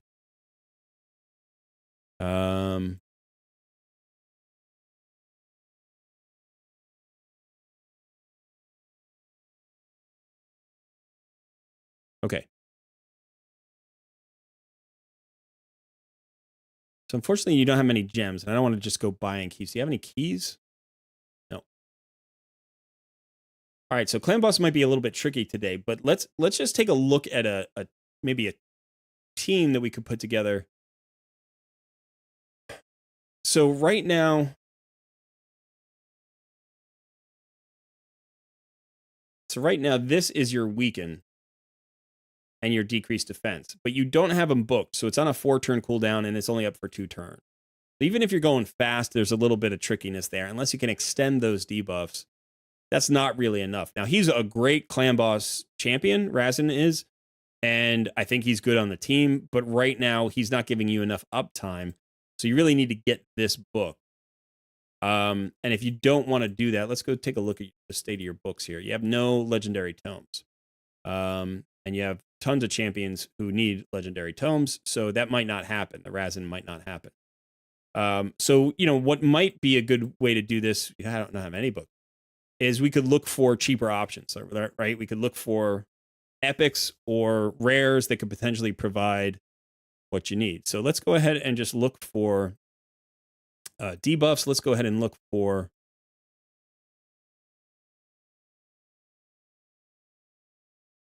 weaken. All right, so you have Trumbor here, who's actually very solid. He brings a weaken and a leech on his A1, both of which are good for clan boss. He does remove 1 random debuff from all allies. This is before attacking. This is a little bit weird, but potentially he could cleanse your slow. He could make you spirit affinity like friendly. And then it's ally protection and increased defense on this champion, so he could be your ally protector. So he's very good for clan boss. He could potentially come into your clan boss. You also have Fane, who brings poison, decrease attack, decrease defense, and weaken. She is your one-stop shop. And I know that Sun loves this champion and puts this champion in every team he could put this champion in. I probably wouldn't level Cleopteryx for this, even though she's solid, just because she's very expensive and I think there are better champions. And so we're looking really for cheaper options. I think either one of these champions would be good, Trumbor or Fane. Probably Trumbor based on your current team. So if we're looking at the team that you have, right, we're thinking, okay, you've got your 2 damage dealers. Now, again, you could put Fane in for Kale, not right away, like get her to 6 stars, get her 11, and then you would have 2 poisoners in different and 2 damage dealers in different affinities, which would potentially help kind of mitigate the affinity variability.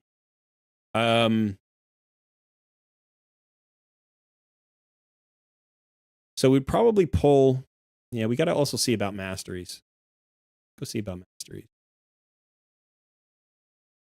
All right, so you have Helm Smasher here, so that's not a clan boss. That's not a clan boss mastery for UDK, which is fine. Like it's fine that you don't have him in a. Sorry.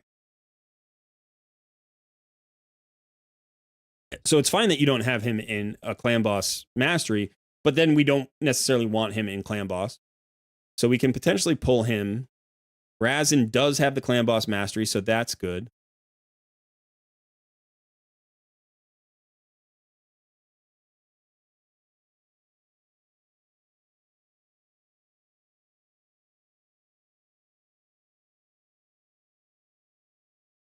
So who? The only thing that you lose here is the Brimstone. Right? The decreased attack you've already pretty much got covered with other things. Like if you bring in Fane. So I think yeah. So I don't think you care too much about the Brimstone. Now Scylla the Drakes is bringing survivability, and she does have a War Master. She's very good. It's good to have her with a War Master.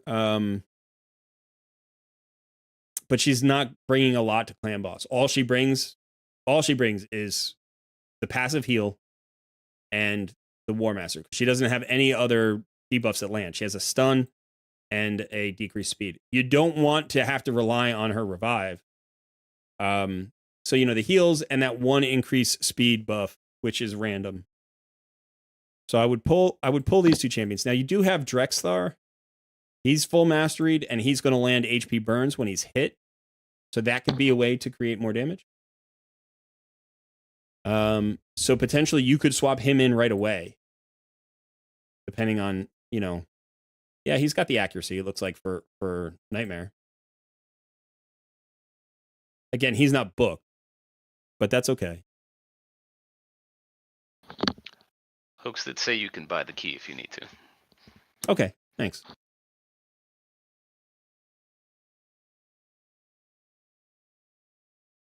Now, White Dryad Naya can be really nice because she has this cleanse and heal and cooldown reduction for somebody.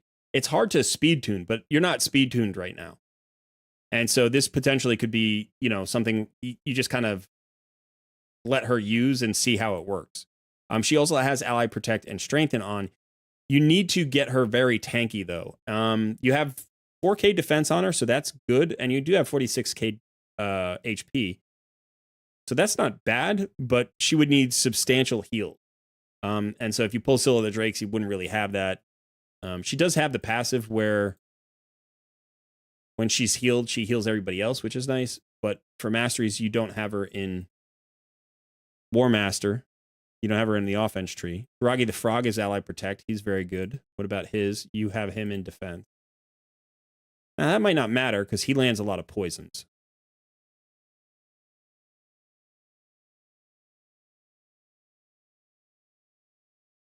Here we've got a counterattack. And it looks like, so if you get him 6-starred, you've got the scrolls already. And you do have him going down the offense tree. You could get him. All right, so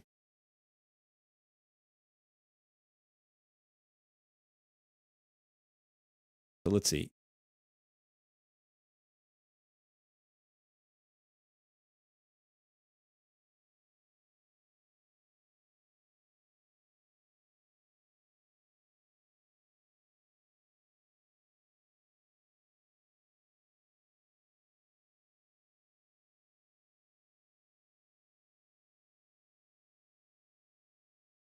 You have Painkeeper.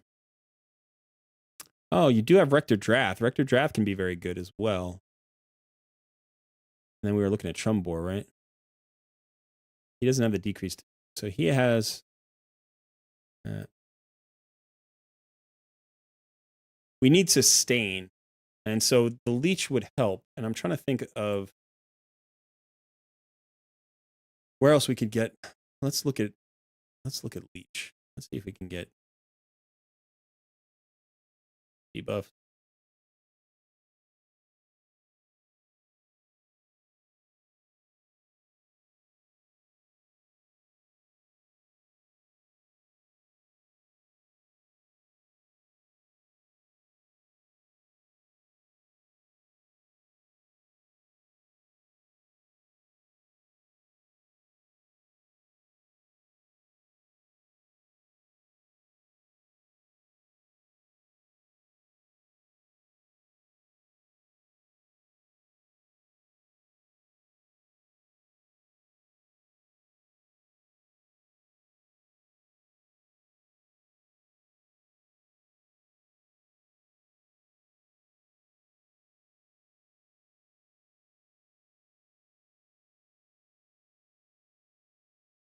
All right, let's buy a key. Let's mess around.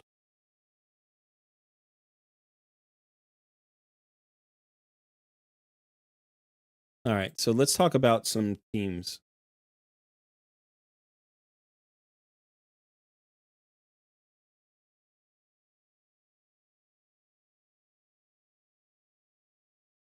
I think this is your ally protector.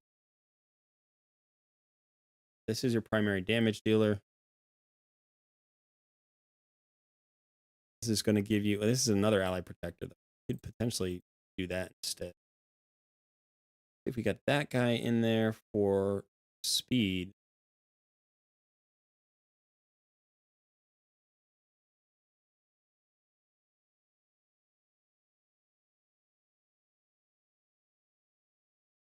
We don't have a leech.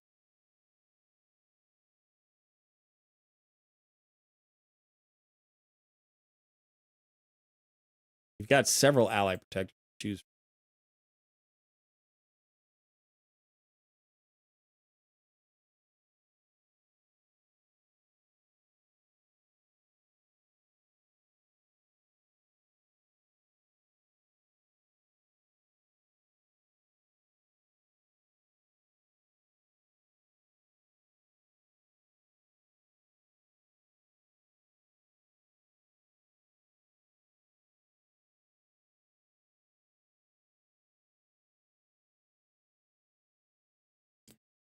This is complicated. I'm trying to look at...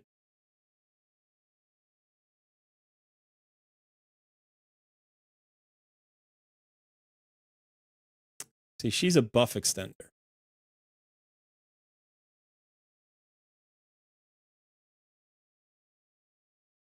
Bill's got cruelty, which is not bad. Decreases the target's defense. Yeah, masteries? No.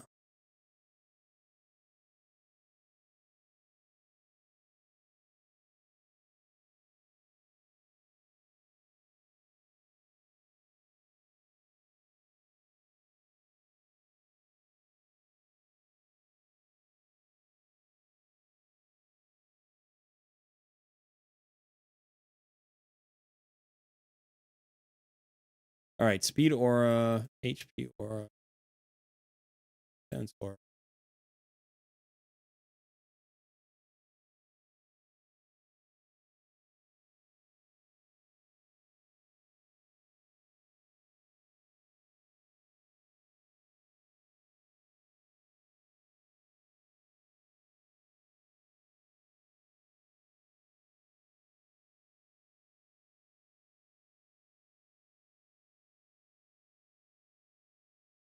All right, so I'm the reason I'm so quiet right now is the wheels are spinning. I've got two thoughts. One is, how do we improve the clan boss damage today with the champions we have without building new 6-stars and all that stuff?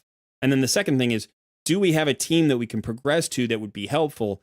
And if we're progressing to a team that will be helpful, will it also be available for the long term? Meaning, like, do we have a long-term speed tune in mind? And when I look at the champions, in your roster, like if I go to this and I just go to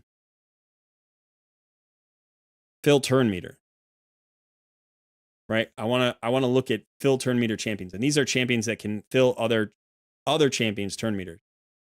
You have 4 that I can think of. You have Old Hermit Jorg, who's very good for arena, but not great for clan boss. He's not bad for clan boss, by the way. He does have HP burn on the A1.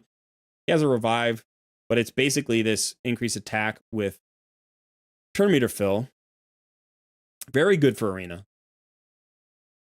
The HP burn is good for clan boss a little bit, but he doesn't provide sustain, which is problematic for a support that you bring into clan boss. You have Haikatoon, who likewise brings you speed and nothing else. You have Apothecary, who actually brings you the heals that you need a little bit, but you lose the speed aura. And then you have Doomscreech, who can actually be very good and has an increased defense. Here it is. Increased defense on the turn meter fill on a 3-turn cooldown up for 2 turns. So with the buff extension, you can have a permanent increased defense up. Or if you could just speed tune him, you could have a permanent increased defense up, actually. You don't even need a buff extension. Now, he doesn't bring a lot of damage, but he brings decent survivability. But again, the issue with this is, like, you could use this champion as part of a speed tune. You could use Haikatoon, you can use Apothecary, you can use all of these as part of a speed tune. You can even use Archmage Helmet, because he has this increased speed buff on his A3. But none of them are enough. And none of them are enough for an unkillable team, and none of them are enough for a killable team. At least not like a major speed tune. So it doesn't feel like we have champions where I can say, okay, whatever tune we build today is going to be the tune that you end up with. I don't see an Ultra Nightmare Clan Boss team here.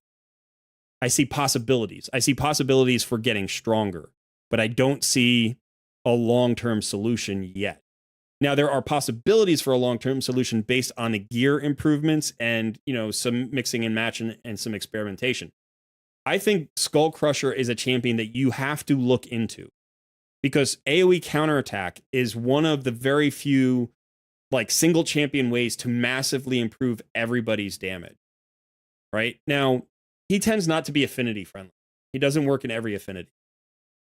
But you can potentially speed tune him so that he is your stun target, and he puts up this unkillable buff on himself during the 3rd clan boss turn, so that the clan boss stuns him and he is unkillable. And so you can use him as a way to create an unkillable team potentially, or at least maybe even an infinity team where you're using ally protect and shields on the AoEs, and then he takes the single target hit. It requires a speed tune. You can't do it without a speed tune. And it would require something else, like either you have to figure out the speed tune where he just takes the stun and loses a turn, or you bring in a cleanser and you do that. Now, he will still get hit by the AoEs, so he probably needs some healing somewhere else, in addition to the ally protect and the shields that you're bringing. So, this can be tricky. This can be tricky to make Skull Crusher work, but he's a great way to improve your damage. Now, think about using him with Frozen Banshee. Frozen Banshee has an A1 that places poisons. So when she counterattacks, this gets more opportunities to put poisons out. Since she's putting out more poisons, you don't need Kale anymore. You don't need these additional poisons because she's going to fill up the debuff bar on her own. Remember, you want to weaken out there, right? You may also want to decrease attack. You may also want a poison. Well, you're going to have a poison sensitivity. You may also want to decrease defense. So, like, it may be that you can only max out around 6 poisons, or maybe 7 if you don't bring the decreased defense, because you don't necessarily need decreased defense against poisons. And so now you've got the counterattack with the poisons on the A1, and that works really well. Now you want to think about other champions that have useful A1s. If you're going with counterattack, you want useful A1s. Now, we were talking about Trumbor. Trumbor brings a Weaken and a Leech on his A1. So now you're going to get that leech out there that's going to improve your overall sustain. You're going to get that weaken that you need to make sure that you're getting the most damage out of those poisons. So now I'm thinking, okay, I've got Trumbor, I've got Skull Crusher, and I've got Frozen Banshee. This forms the core of a really nice team. Remember that Trumbor, by the way, doesn't just bring that, right? He also brings a remove one random debuff from all allies before attacking. So potentially, if he's not the stun target, he can cleanse the stun. Or if he goes at the top of the turn order, he can cleanse the slow, even if he gets hit by the slow. So that's going to help move you towards affinity friendly. He also has a second ally protection, which you can use to like spread the damage. You can have ally protectors switch off, right? So you could use him even with Skull Crusher. You don't necessarily need to use him with Skull Crusher. You're like, okay, so now I've got, 3 champions. Now I need some sustain. Now I need more heals and I need speed. So now I'm thinking, well, what about Apothecary? Apothecary speeds everybody up, gives you heals on the A2, which is nice. But I don't know if that's enough. I don't know if that's enough. We don't have a decrease attack yet. We still need a decrease attack, right? I don't think we have a decrease attack. We would like a decrease attack on the A1 if possible. So let's look for a debuff. We want a decrease attack.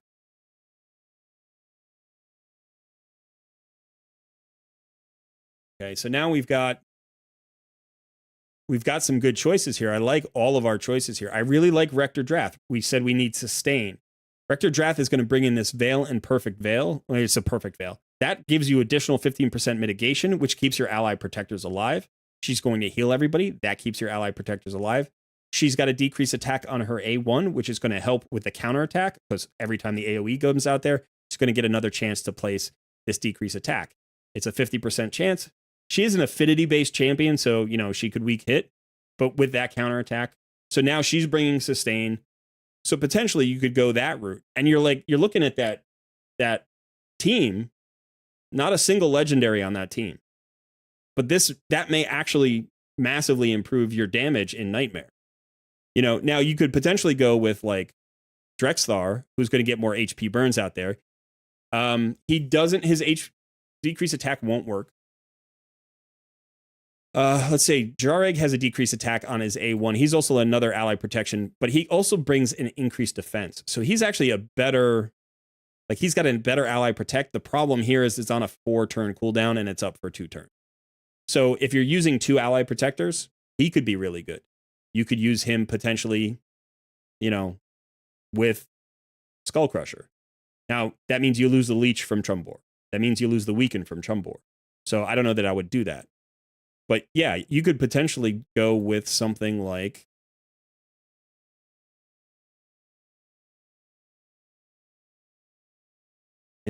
sort of in the, oh, here we are. We're right here.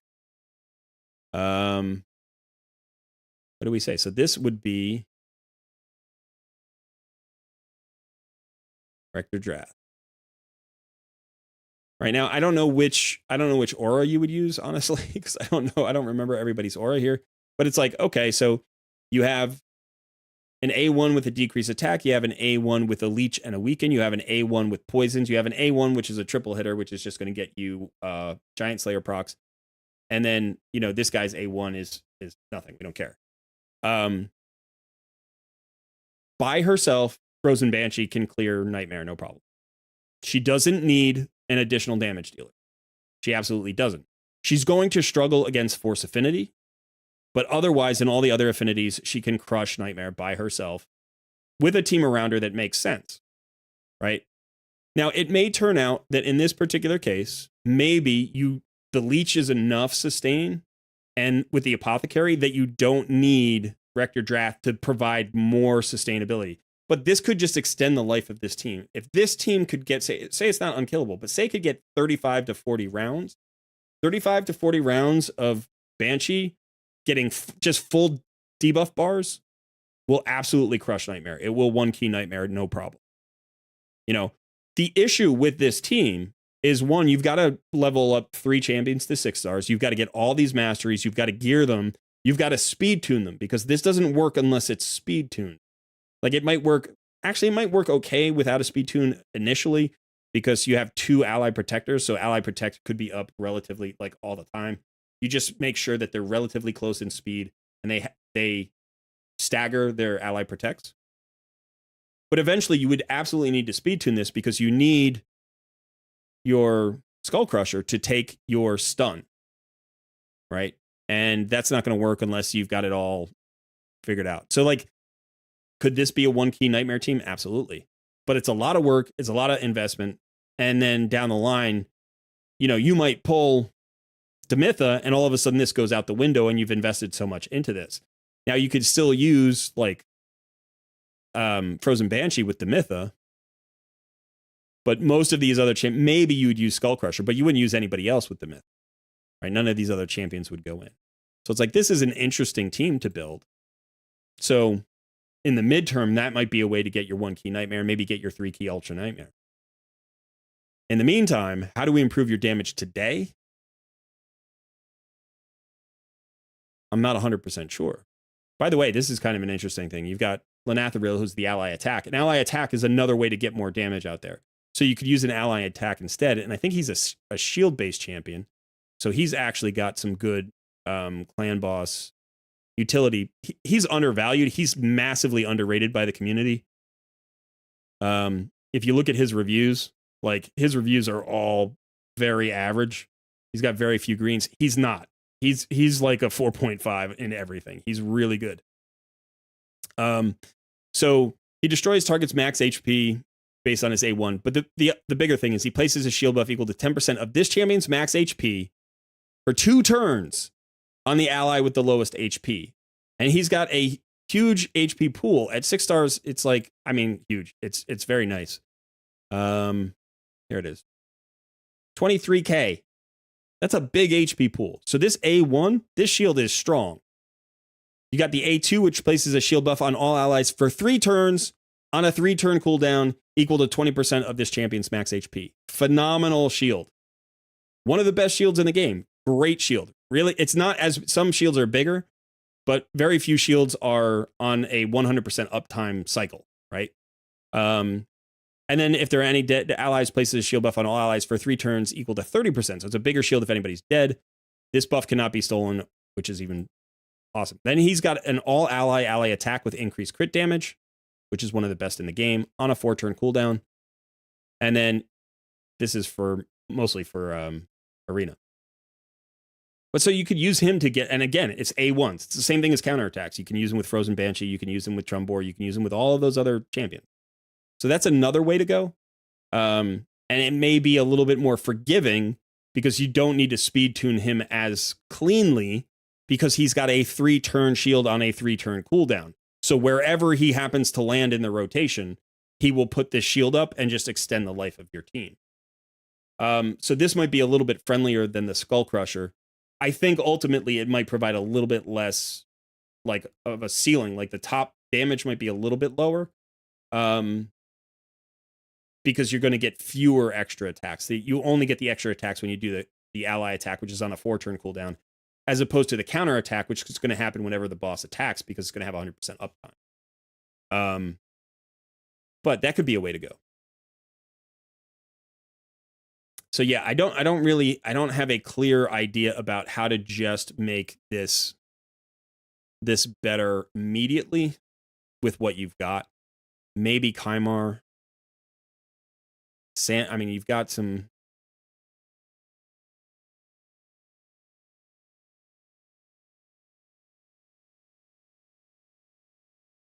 I might try. Let me try this. Let me try it.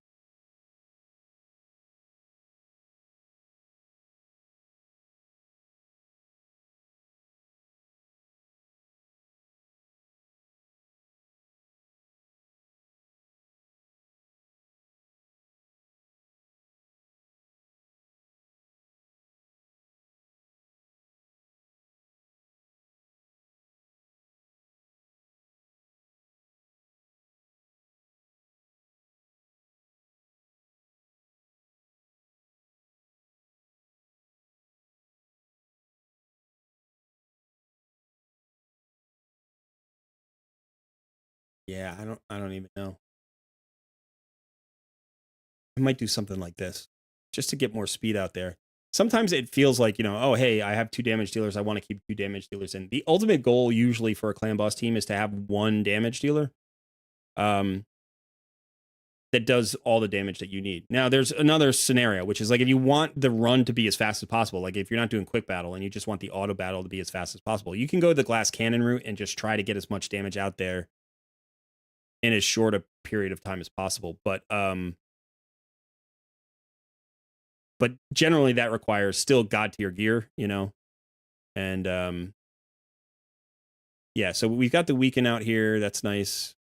See how many poisons you get out from Frozen Banshee? Like having a second poisoner like Kale does good direct damage, but having a second poisoner in Kale might not be like the best way to go. If you got counterattacks out there, by the way, there's another way to get counterattacks, which is just revenge accessories. You can put those on your champions as well. That's always a good way to boost damage if you don't have counterattack in the composition.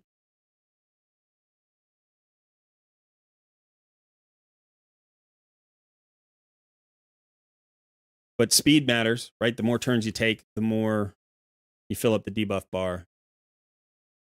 Yeah, it feels like Razin needs to be booked. Or you need to swap him out for somebody who's easier to book.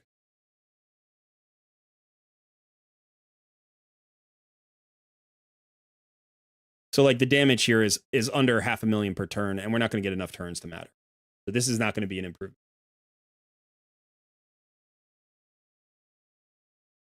So let's go ahead and drop that.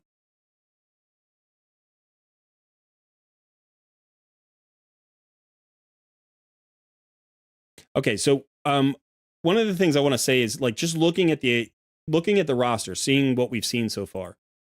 This can happen to a lot of people. So if this is happening to you out there, you'll recognize this, right?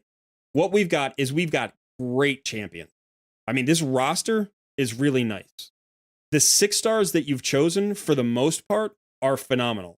I mean, you went for 2 Royal Guards. I assume that was for Hydra. And you could have like 6-starred somebody else. But okay, so there are a few champions here who maybe aren't quite as universally awesome, but they're all good. Like, you've got Filja, you've got Thalesia, all of these play a role. And you've got some really, really good 6-star champions here. I mean, White Dryad Naya is awesome. Obviously, Scylla of the Drakes is phenomenal. Vizix is one of my favorite champions all around. But if we look at the books, no books, 1 book.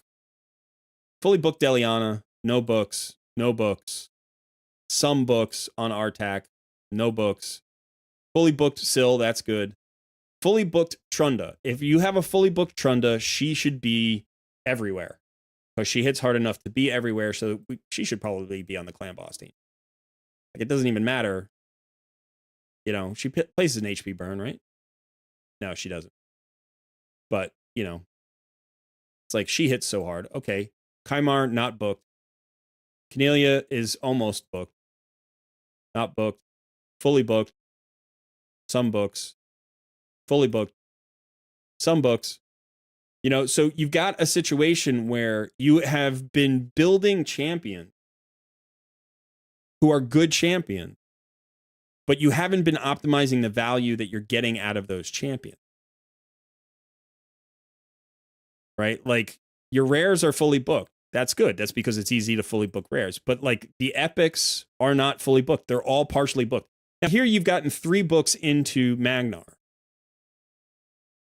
And here you're 4 books shy on Royal Guard. So if you took Magnar's books and put them in a Royal Guard would be stronger and would be more valuable for the use that you have them in. Or you pull those books out of the Royal Guard, you put them into the Magnar. Now Magnar's more valuable for the role that you've got them in. Taragi the Frog is 2 books short. Why is Taragi the Frog 2 books short? This book is for a cooldown. That's a huge thing, right? This book is for a cooldown. And this is the cooldown on his most powerful skill. So this is the kind of thing that like players can get in trouble with. They keep, and I don't know if this is the reason behind this hoax, is that, you look for new solutions. You get a new champion, you think that's a really strong champion, it's going to help me in this place. You start building them, but then you get distracted by another good champion. Not Mighty Ugo. Mighty Uko. Ugo is phenomenal, fully booked. going to be very strong, going to be usable in Hydra Clan Boss, going to be usable in other places. Filja with half books is not particularly great, right? She's okay, but you want her fully booked, or you don't really need her at 6 stars. So when you look at champions, like, okay, we've got a bunch of books into Genbo. He's not at 6 stars yet. What are we using him for? Are we using him for an arena nuker? Does that free Trunda up to go be a Hydra Clan Boss damage dealer and we don't put her in arena anymore? Or is she the arena nuke? Right? In which case, then we don't need necessarily Genbo to come up right now, because what we need is a Clan Boss solution. So, we get distracted by the next best champion that we just pulled, and we can have a lot of books that get, end up floating around in champions that we don't use that much. So what I would say is, especially for your legendary tome, pick a legendary champion. You're like, this champion is going to get me this progress in this place. Say it's Vizek. She's got 1 book. You're like, all right, I need what? 1, 5, that's 6, and then 3. I need 9 books. My next 9 books I'll go into Vizek. That's it. Because until her A1 is fully booked, she just doesn't do her job. Like, she does it okay, but she at this skill, fully booked, god tier skill. Unbooked, okay. It's an okay skill, right? So, all right, I'm going to put those into, or Artak. Artak is an all-around god for carrying. He carries dungeons, Doom Tower, everything. You want this guy fully booked out. You want his HP burns popping off. You want all of his debuffs. You want all of his cooldowns. You want everything. So, book him out next. And that means no books for Drexthar, no books for Razin, no books for anybody else, no books for Kymar. We're going to book out Artak next. And then stay committed to it, because there's progress that he's going to make for you. So I think one of the things that, just happens to everybody is we get distracted by the new champion that we think is going to unlock something, but they don't necessarily unlock that. And sometimes we even forget about the champions that we've fully booked out who are valuable. So for instance, you've got Scylla the Drake's here fully booked out. Let's put her in as many teams as possible. We've got a Royal Guard who's booked out as all the way. Let's see what we can get out of him. Taragi the Frog is almost fully booked out. Let's get him those 2 last books and put him in that Clan Boss team. Okay. So let's move on a little bit from this. Let's go take a look at the arena and see how we're doing in arena. So we're in Gold 2. Kymar is a good speed lead. Now you don't have Wukong, it looks like. So did you oh no, there he is. He's there. Okay.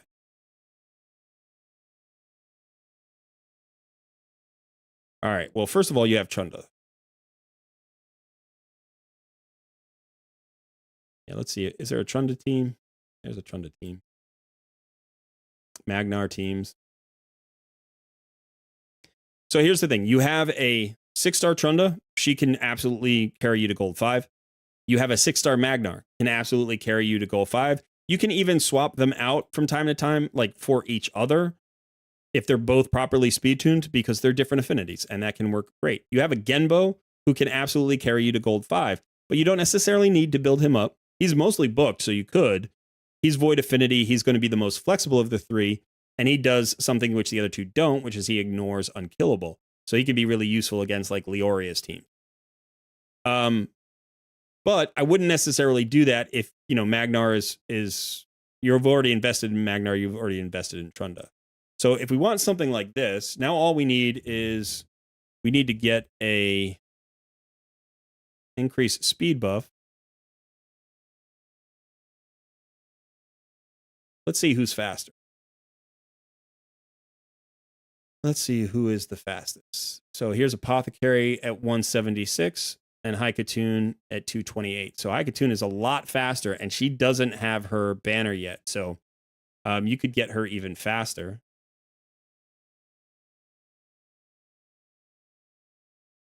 How fast is your Kymar? 220. Okay.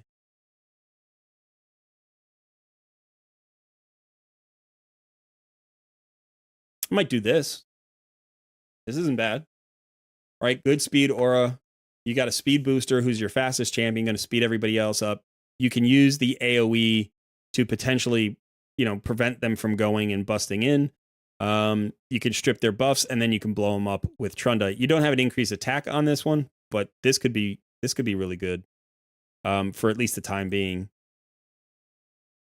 You know who could actually work really well here is the champion I was just talking about who didn't work in the clan boss team, Old Hermit Jorg. So he's an increase turn meter. I think it's a 20% increase turn meter with an increased attack. So this would be even better if you could get him fast enough. Now he's not built fast enough, I'm sure. What's he built at? Yeah, not 140, 139. But like he would be perfect in this role. You could even do this and pull the Kaimar and then do this. So you lose 2% on the ally speed in arena, right? But that's only 2%. But Haikatun is still your fastest champion. So she's going to go first, speed everybody else up. That goes into Old Hermit Jorg, who gives you increased attack and turn meter fill. That goes into Wukong, who does a buff strip and, like softens up the enemy a little bit. And then you nuke out with Trunda, who is still one of the hardest hitters in the entire game. Obviously, against this team here, she's weak affinity into 3 of those champions, so I might not do that for this particular one. But if you don't want her, then you can go ahead and bring in Magnar. Now, the thing about Magnar is Magnar doesn't benefit from an increase attack, right? So in that case, I would probably swap out this for, you still might need the turn meter fill. So if you need the turn meter fill, you need to keep him in there. And he's still going to boost Wukong's damage. Don't forget that. So if he goes before Wukong, he still boosts Wukong's damage. But then you could potentially look for, you could do this even, but you could look for a drop defense champion. You could bring Kaimar back in. You could do, I'm trying to say, there's your drop defense champion. You can do something like that. So you can have sort of different iterations of this team. But it feels like most of your teams are, oh, wait, you also have Rhonda. So I would even probably, was Rhonda fully booked? No, she's not fully booked. Okay. So Trunda's fully booked.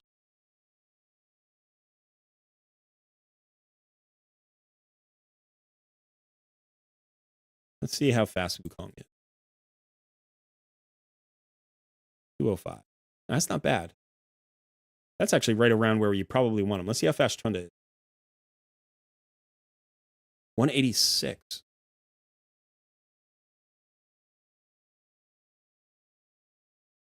That's not bad. She's got 5k attack. I think got 25% crit rate. Is there something I don't know about Trunda? Why would she not have 100% crit?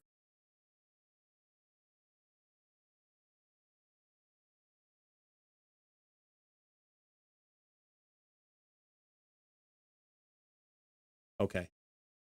Let's do this. We can do this. Let's see how much we've got in terms of silver. We've got 9 million silver. All right. This is what we're going to do.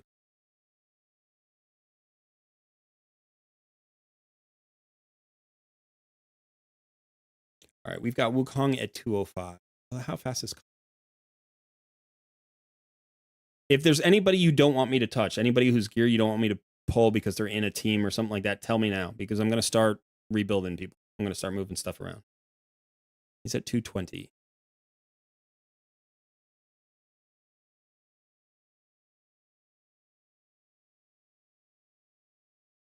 $228.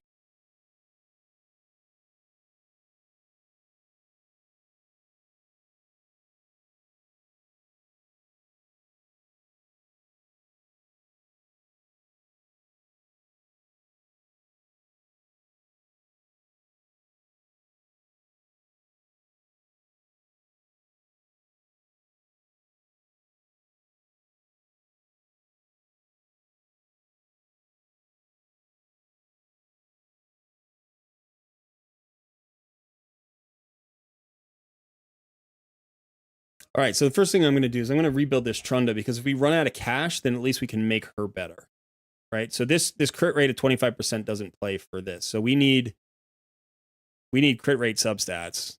We don't have any crit rate substats. We got one there. That's it. That's all we've got. Attack percentage boots is fine based on the speed that she has. HP based chest plate, which is okay. But let's see. Let's see if we can find. Folks, let me know. Do we can we not rebuild Trunda, or can we rebuild Trunda?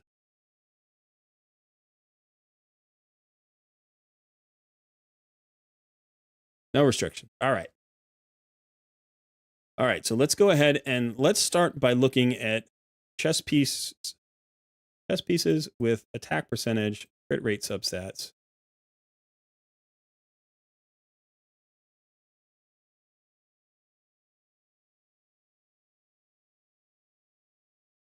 We've got bloodthirst, we've got instinct, perception. All right, let's take a look at our instinct gear. Let's see if we get enough instinct to make it worthwhile. All right, now let's look at speed boots. No, not there. Let's just look at speed boots. We have instinct speed boots.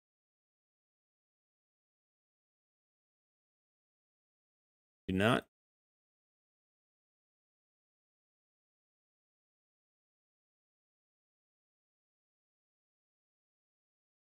Okay, we can't make any more pieces.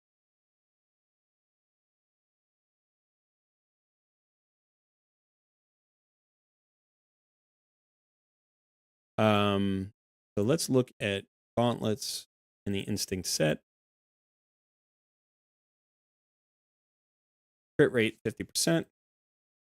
Crit rate with some speed.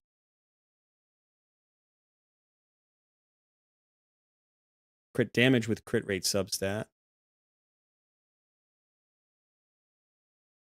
It's only a single roll there, but let's try that for now. Let's grab the chest piece.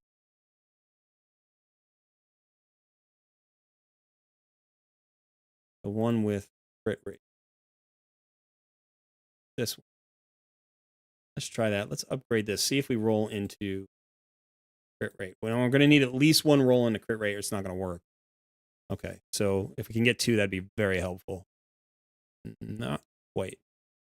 All right, let's go ahead and look for any speed boots in any set that have a subset of crit rate.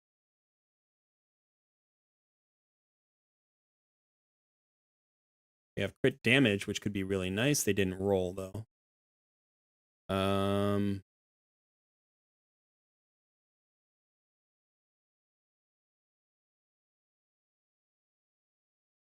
We need multiple rolls into. That one's nice. Double roll.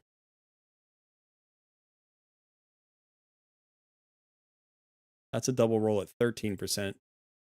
It's a double roll at 16%. That is on one of your big damage dealers. I don't want to pull that if I don't have to. Fatal could be nice. Didn't land right, though.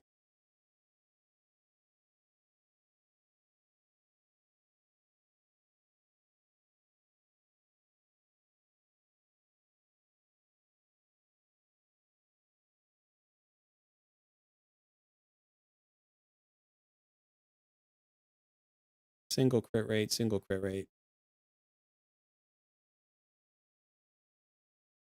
This one's not bad, but let's try this. Let's see if we roll into crit rate here in these boots. This could be really nice. Come on, give me one roll into crit rate. Nope. That's might still use it just because it's basically giving me an extra 2. I don't really like that, though. I'd rather have boots that have a double roll. And the only double roll I saw, I think, I didn't check these. I don't care about those. What about this one? That's not bad. 11%. That's 10%. That's not bad. It's got crit damage on it.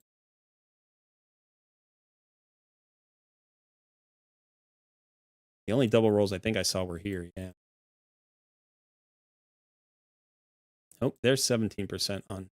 But we like those for Wukong. We don't want to change Wukong. Oh, these are nice. 14% on the perception. Now, the thing about perception on her is we don't actually want to boost her accuracy, right? Because she does an extra hit if she doesn't land the HP burn.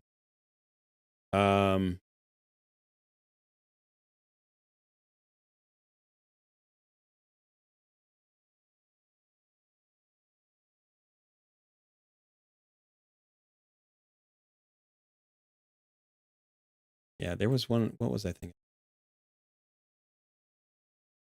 15%. Let's steal these for now. Okay, let's just steal those for now. Now let's go up to the top 3 pieces, and we're looking for any substats of crit rate. We don't care what the primary is. And we're going to go down and see if we can get this instinct set completed. Crit rate there with attack percentage speed. This is really nice. The problem is it's not enough crit rate, maybe. Single roll into crit rate. Double roll into crit rate. No speed. Single roll into crit rate. Single roll into crit rate.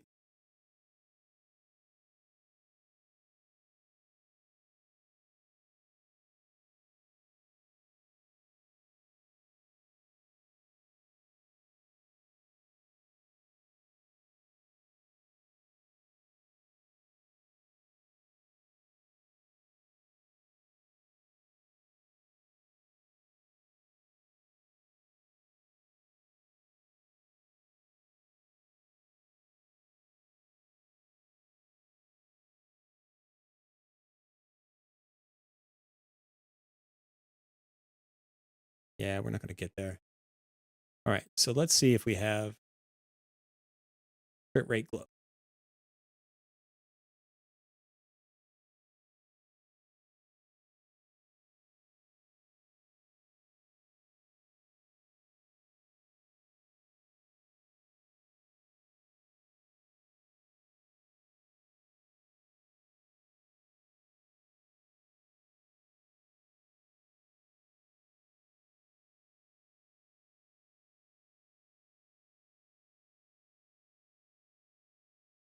All right, now I think there was a crit damage boot.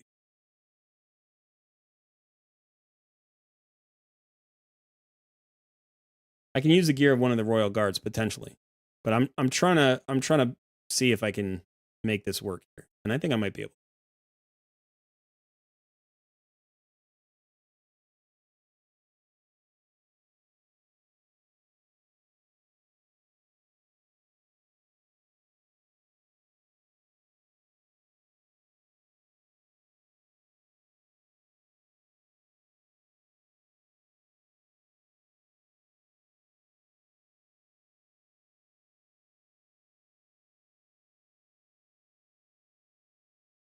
All right, so this rebuild right here is not bad.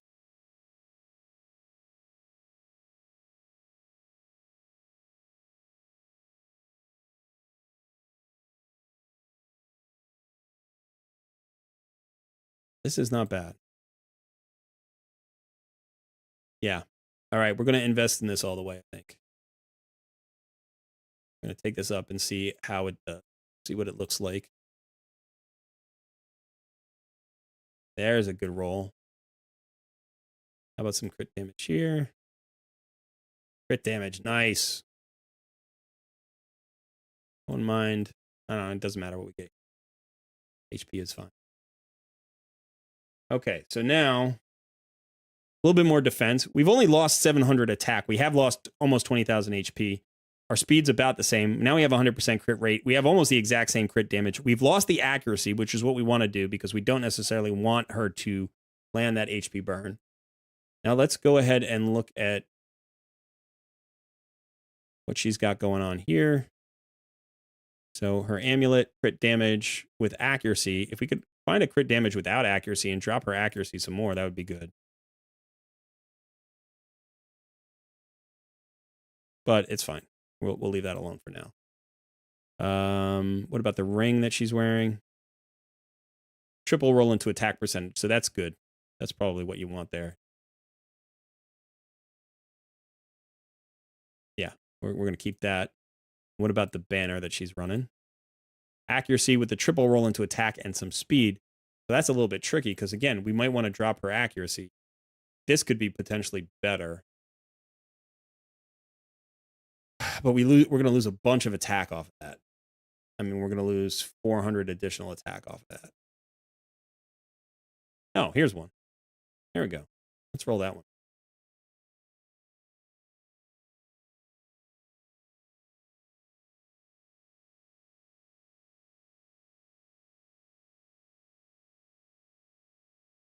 Okay.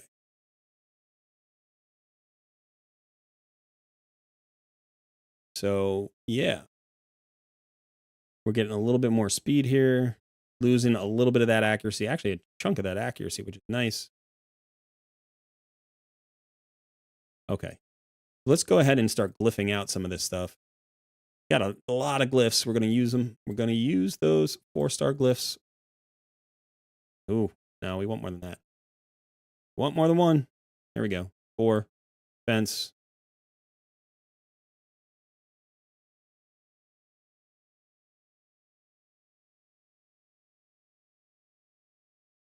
These stats are not that important. So we'll just use 3-star glyphs here.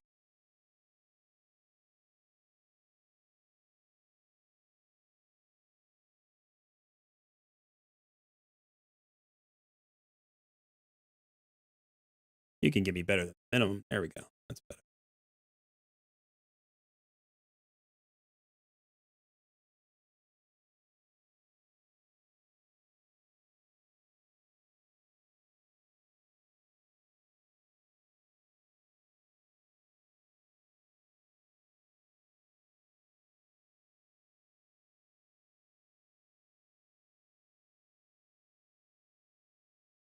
Now we got to do this one.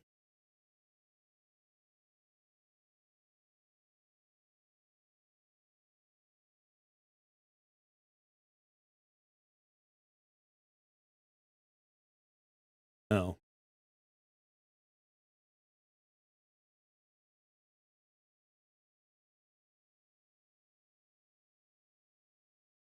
Right. Okay, so this would be the swap. So we would drop 18,000 HP and about 500, just over 500 attack. We would gain 100 defense, which is okay. We'd gain 10 speed. We get to 100% crit rate, which is absolutely critical for her. And we get the same crit damage, basically the same resistance. We drop that accuracy all the way from 297 to 82, which is what we want. Let's make that swap. Oh, our storage is full. So we need to make some sales. Let's go ahead and sell.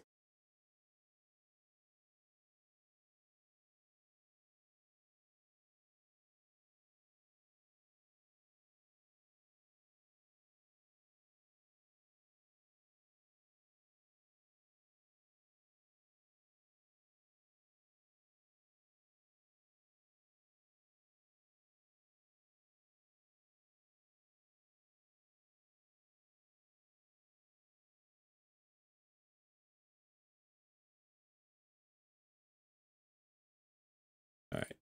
Looks like your gear is pretty clean.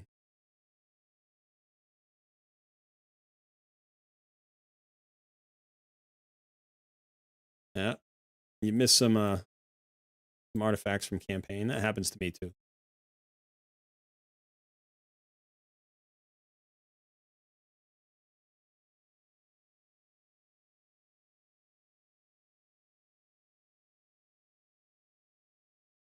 Oh, that should be. Nope. Not a.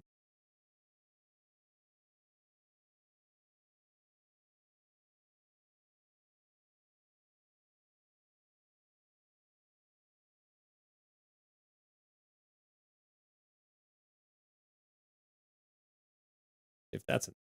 Yeah.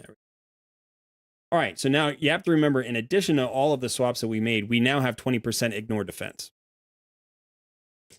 Right. So she's going to hit a lot harder. Now, one of the reasons why you want to drop her.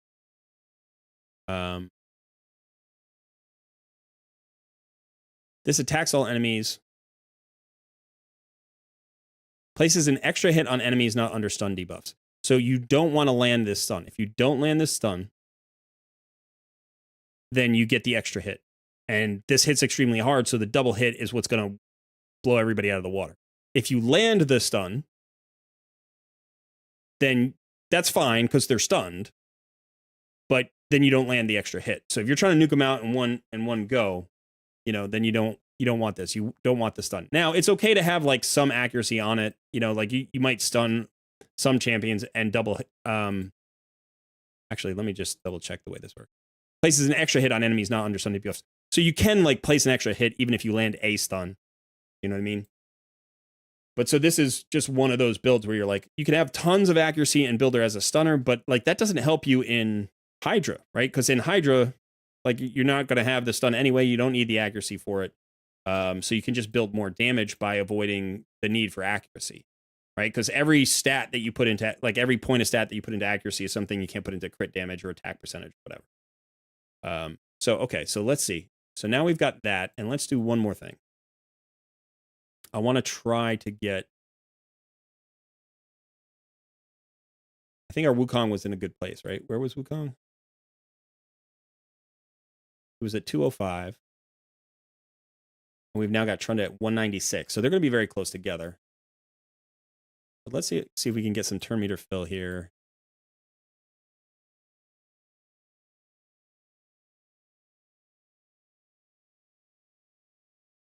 How fast do you think we can make Old Hermit? That's the question. How fast can we just make this guy?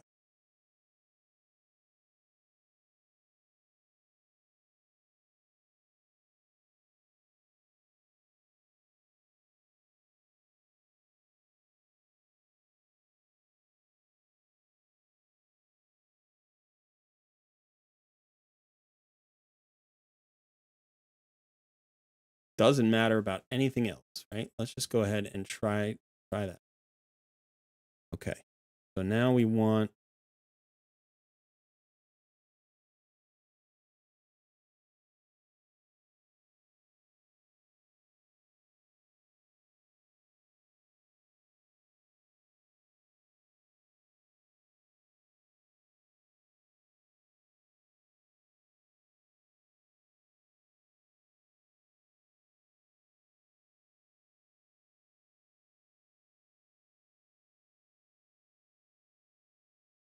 Let's watch. Let's just look at everything. Just look at everything. There we go. There's a double roll into speed on a champion who doesn't really need it. So let's pull those. Let's look for a double roll into speed on... Oh, that's Haikatoon. We don't want to pull it from Haikatoon.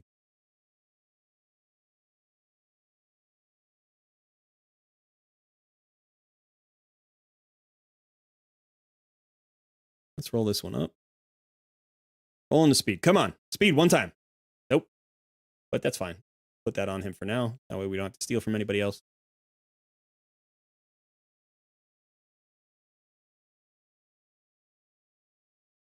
Again, Haikatoon's got the double roll.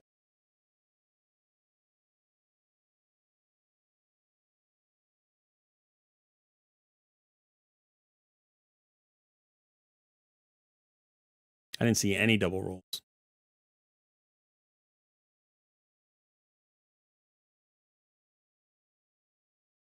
Just that one.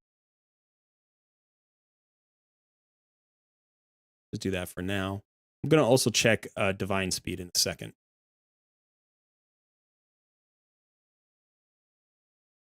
Attack gloves with double speed. Crit rate with double speed.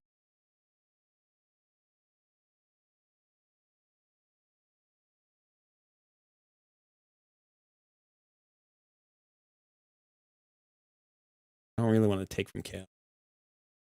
Especially because he's on a clan boss team. But I'm tempted to take from Thylesia. I think I will. And then let's go chess piece.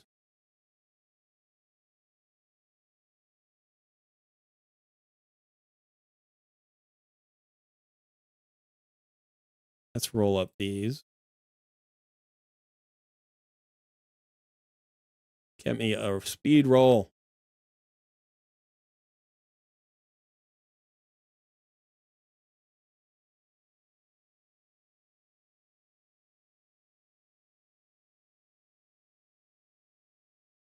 I don't need accuracy on this guy. but I don't really need any of this stuff on this guy. All right, doesn't matter. Let's just take it here. Let's do that. Now let's go look at divine speed, see if there are any pieces of divine speed. Here we go.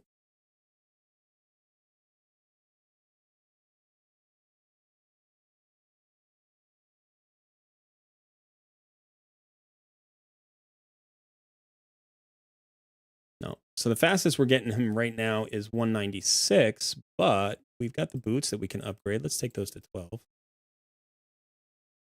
Actually, there's 5-star speed boots and speed, so let's take them. All right, so he's at 224 already.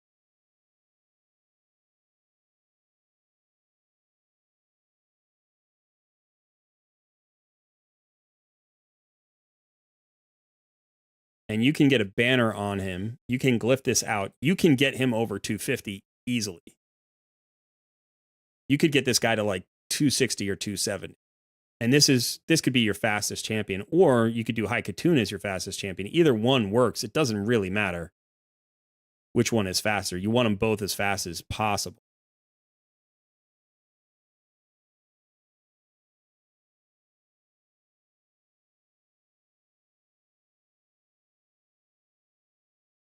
Yeah.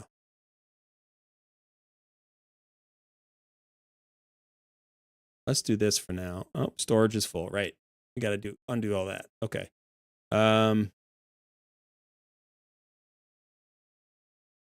Let's just look at sets we don't like. And we don't want to take off equipped stuff. Frenzy. We don't like Frenzy. Yeah, all those pieces can go. Okay. All right, so this is the goal. Let's get this guy to like 270 speed, 260, 70 speed. So all you need is any speed chest plate that has at least one roll into substat of speed. If you can get an extra roll here or an extra roll here, that's great. So that's going to pick you up, say anywhere between 10 and 15 more speed. You're going to go ahead and glyph all of those. That's going to probably pick you up another 20 speed, call it 20 speed. So now you're looking at, and let's say you get the banner gets you, say, 15 to 20 speed. Yeah, you could get him to like 280. That would be phenomenal. Right now, remember, he has a 20% turn meter fill.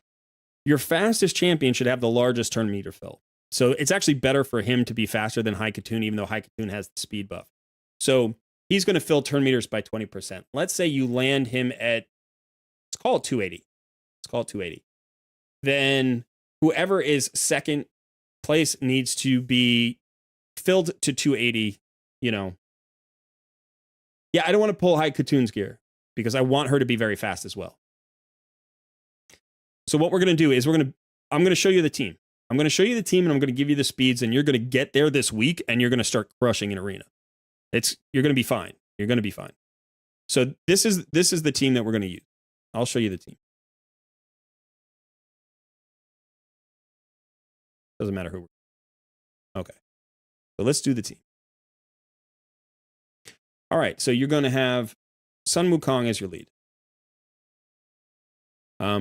Now, by the way, you can mess around with Kaimar. You can mess around with Magnar. You can mess around with Genbo. Like all of those champions can be swapped in at different times. That's fine. But this is going to be the core team, and then you're going to use those extra champions just as fillers, depending on what you need them for, depending on the team you're coming up against. So then you're going to have Old Hermit Jorg. You're going to have High Katoon. And you're going to get Trundle. Okay, so now this is going to be your team. All right, so you want Old Hermit Jorg here. He's at 224, but we know that we can push this quite a bit, right? So we want this, especially once you get your banner. Once you get your banner, you're going to get a lot of speed on this.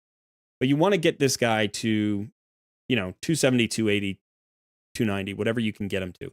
Eventually, you're going to steal his gear and put it on your Arbiter. So think of him as your Arbiter. What does Arbiter's A2 do? It places a 50% increased attack buff on all allies and fills the turn meter of all allies by 30%. Plus, she has the nice 30% speed aura.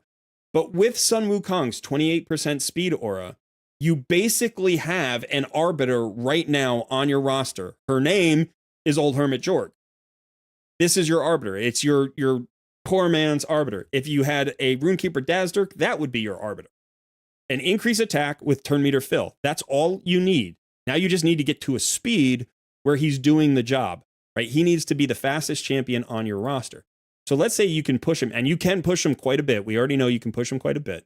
It might take you a week, but you got to level him to 6 stars anyway. You got to, ascend him. You got to get his masteries. You got to do all that stuff. So it's going to take you a little bit of time. But by the time, the arena resets and starts getting into next week, you're going to have this down.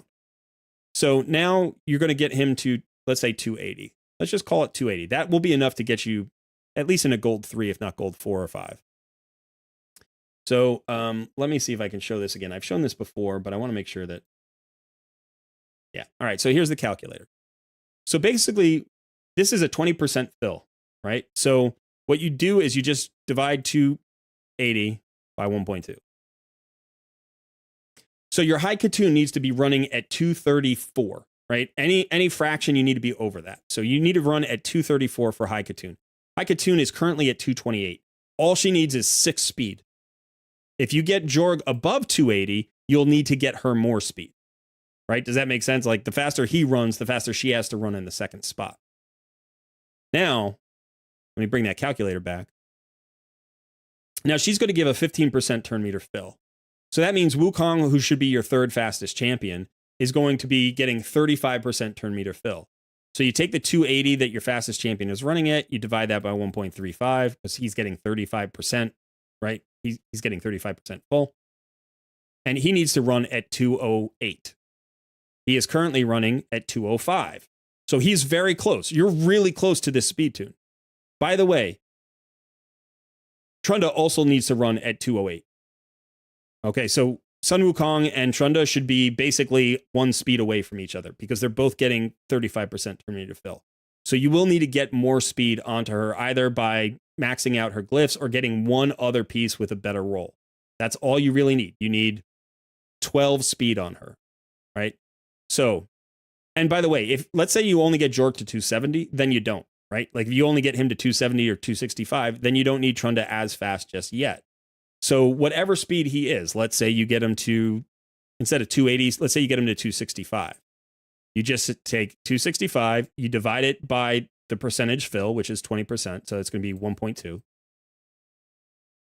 And that means High Katoon needs to run at 220.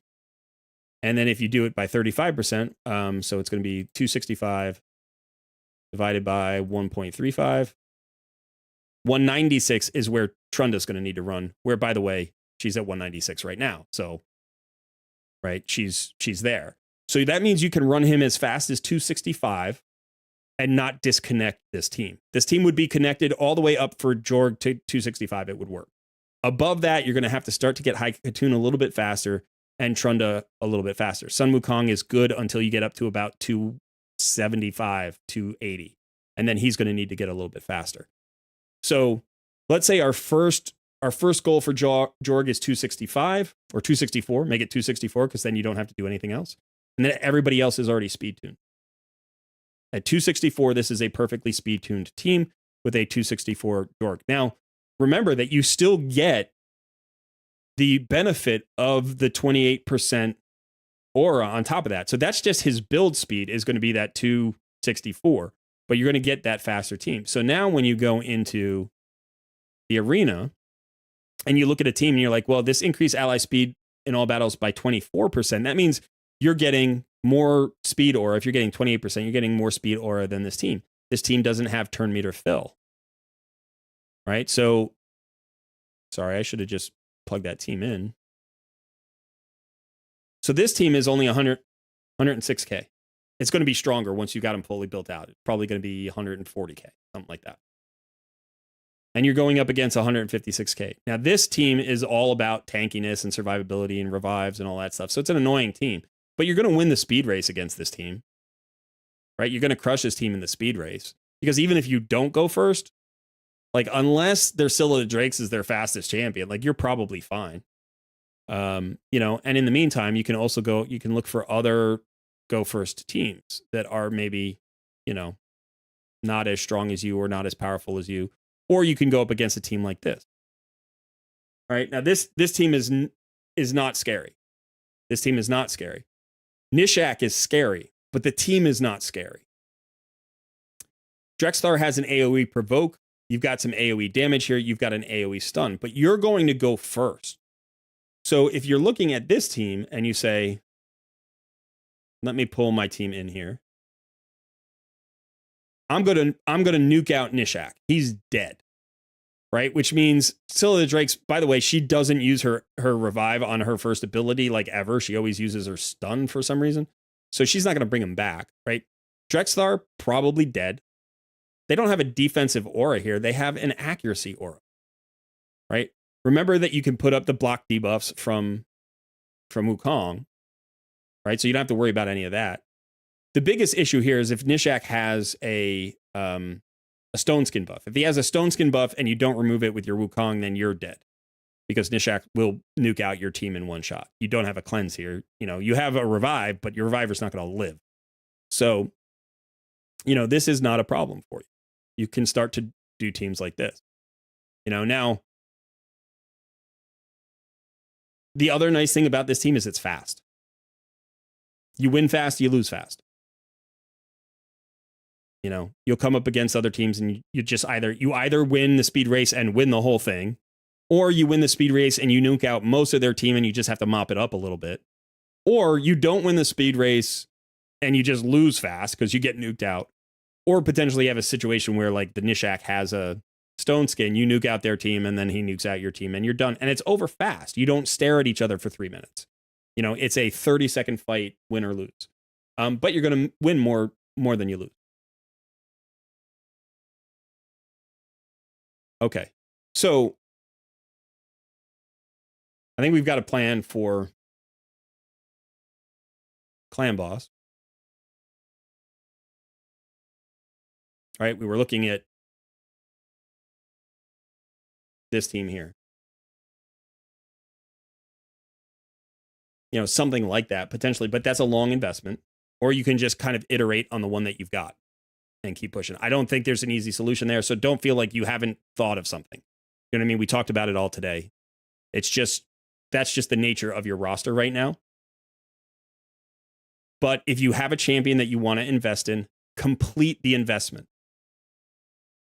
Max out your champion. Right?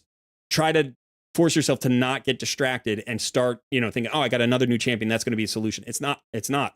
You have the solutions already. You have all of the solutions you need, pretty much, except for an Unkillable. You just have to invest in the champions and commit to getting them to the place that they need to be to do the job. Get their masteries fully, you know, in, get their books fully in, and make sure you have a purpose for the champions that you max, and then just commit to that purpose. I know it's hard to commit to the purpose. Sometimes that's the tricky thing. You don't want to. And then I think your arena team's gonna take off. You know, you just need to focus on those speeds, get those speeds. And by the way, you already have a go second team, right? So it's like when the go first team doesn't work, you have your go second team. You have your other options here. You could potentially, you know, keep this team basically together, put Trunda in here, or you could put, you know, Drexthar in here, or Artak, or, you know, you could pull out this, put your UDK there, and then go with something, you know, I don't know, you could even do that, you know, and just worry them down with Artak. Like just, you know, keep everybody alive and let Artak do all the work. So you have a go second team. You have several go second iterations. Now you have a go first team. Now the two options are going to allow you to go into this list and just pick, all right, I'm going to go second against this team. I'm going to go first against this team. I'm going to go second against this team. You know, whatever it happens to be.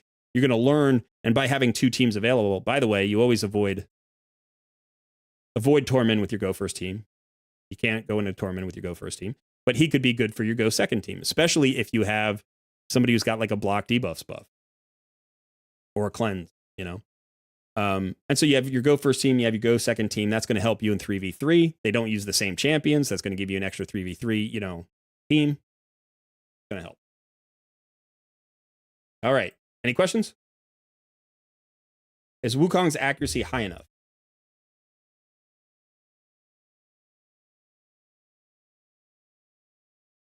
Yes. 213. Get an accuracy banner on him. You're going to get it up to 300. That's fine. You are not going to debuff the enemy's supports. Like, you're not going to debuff a Siphi or a Duchess, probably. You're not going to debuff a Mithrala. But nobody runs enough resistance on their damage dealers and on their arena team setup champions. Like, they just don't. So at 300 accuracy, you're going to want more speed on him, right? You're going to 6-star him. You've got his masteries. You don't even, by the way, you don't even need to book him. You don't need to book him because the A3 is 100%. So you do not need to book Wukong. So this is going to save you some books, right? All you need is that speed and that accuracy. So an accuracy banner with another 20 speed, he's going to be perfectly speed tuned even when you get your arbiter and you've got her running at 300 speed. If he's running at like 230, you're going to be fine, right? Because that speed tune's going to work.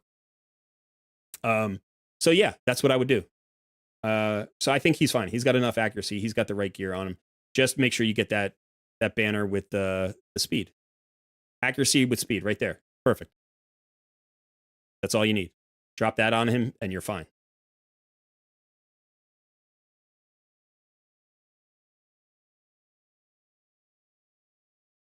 We got a question incoming. All right, you're welcome.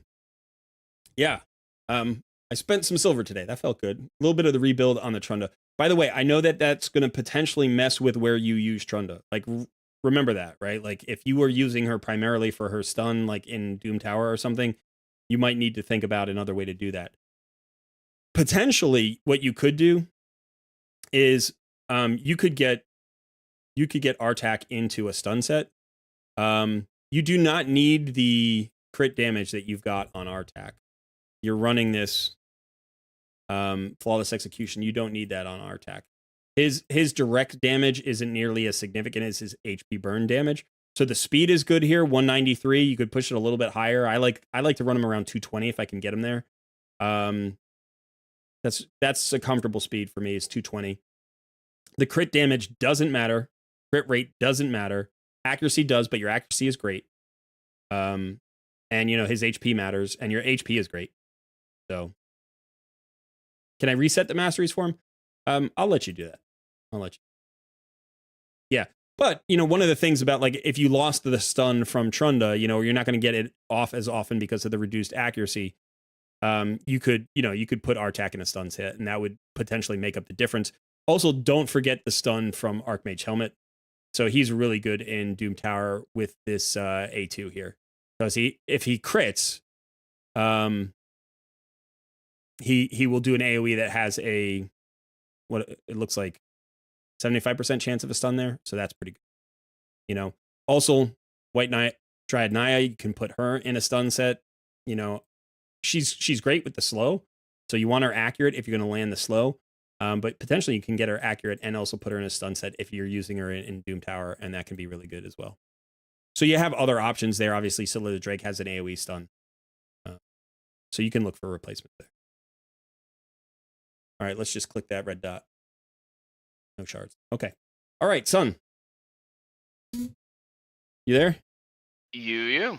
All right, let's clear it and run it one more time. Yep, already cleared. Just giving folks a few minutes to react. For everybody that didn't see my message in chat, I have cleared the reactions on my message in the Wheel of Takeover channel. So if you are here, you are interested in a takeover, this is going to be the final one of the day. Make sure you react.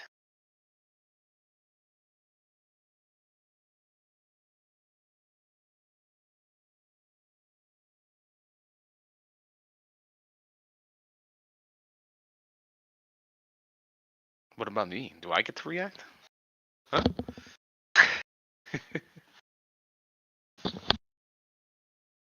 All right. So yeah, that was interesting. I think one of the things that happened there, which is kind of rare, is that we didn't have a lot of space. We didn't have a lot of movement to go in Clan Boss. You think Sun deserves to be in the running, says Liv. I tell you what, Sun gets a takeover like twice a week. He doesn't actually do a takeover. He gets one-on-one private coaching multiple nights a week. Oh man, that would be one way to just feed my Brogni or Wukong. Thane, goodbye. You'll guarantee your victory then. I mean, we spent like 2 hours today talking about your clan boss. Yeah. It's more on the theory. Theory is interesting. Yeah. It's kind of wild how that all works. It is. It makes sense once you start going into it, but at the same time, there's a lot. There is a lot. And the crazy thing is we just scratched the surface. Yep.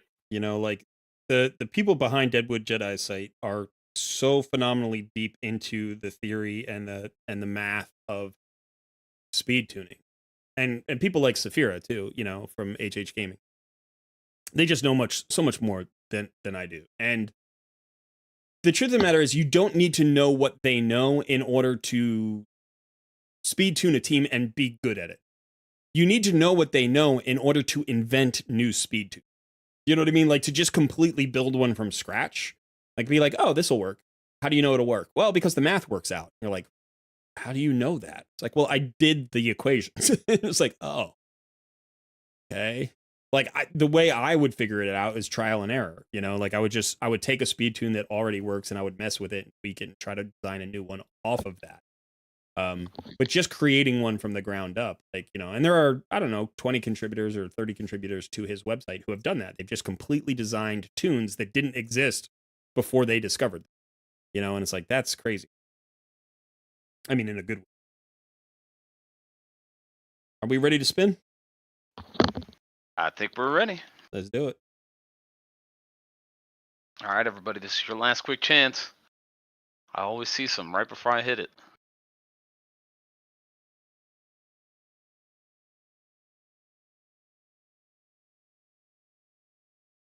And we spin. All right. See what we're getting.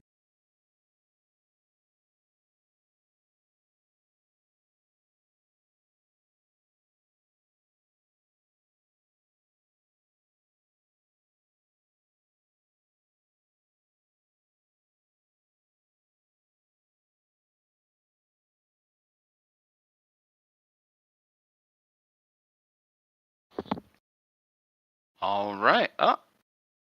Our next winner is That really Liv? Live Wild. Wait, did we not? Did we not do Liv's account already? Liv, did we do your account before?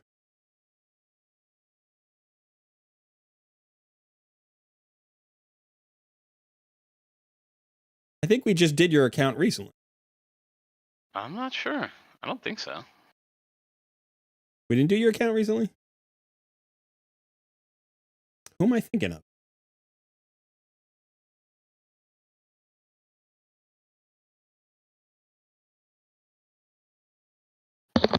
Okay, I believe you. I believe you. I don't trust Colred's memory. I don't either.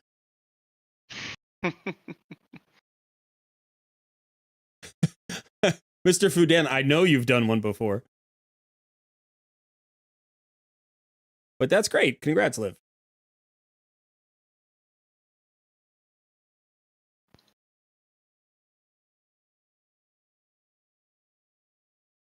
Yeah, you know, one of the things that happens is I see the same names in chat, and I see them in the comments of the video, and I see them in the Discord, and then I see them on Takeover Tuesdays. And so it's entirely possible that I'm conflating Liv with somebody else. Yep. But we'll do a double check just in case, Liv. We find out that you've cheated the system. No, seriously, I'm excited. This will be fun.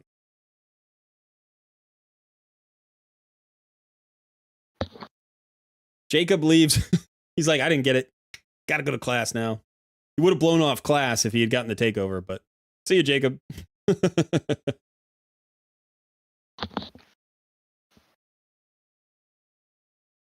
You need a stage 25 Sand Devil. You're looking at the wrong content creator, buddy. That's not my forte. John Hodgson, there is a section called the Coaching Corner, and down there is a channel called the Wheel of Takeover, and that is where you go to react.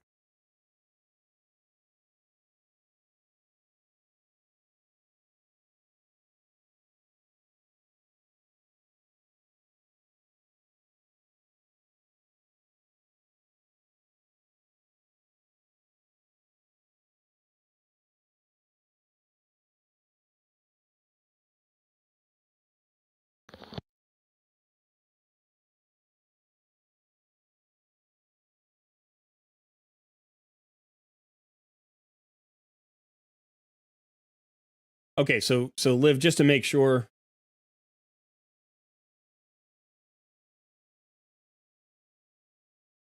Is City's Finest Liv? Yeah. Okay, just making sure.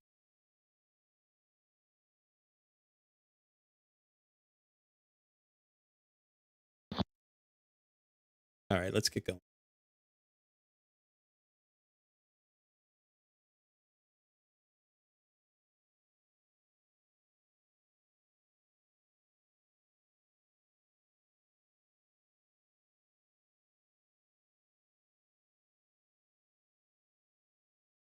All right.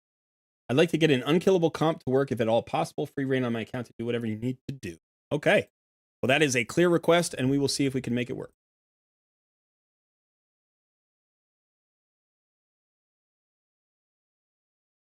Unkillable teams are always fun. Pop-ups are less fun.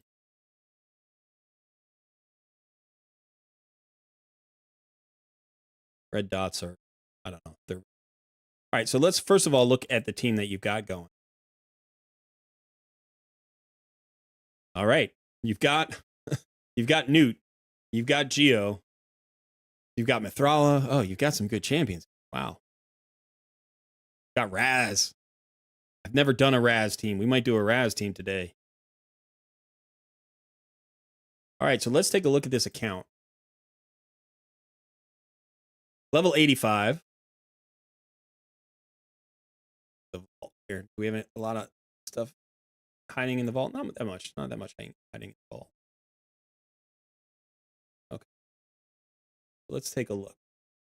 You want an unkillable clan boss composition. So you have an Emek Trunkheart. You have an Elva, which is nice. Razzlevarg is nice. You have a Brogni, which could help make it affinity friendly. You have a Helicath. That's my favorite. That's my favorite. You've got a Maneater.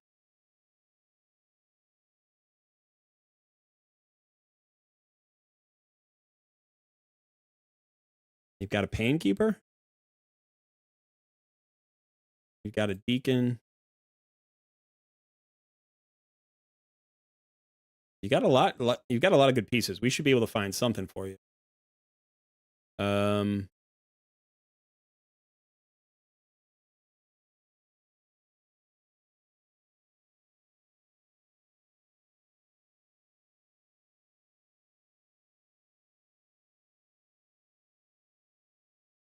Just looking to see if you have any Warcasters or Demitha.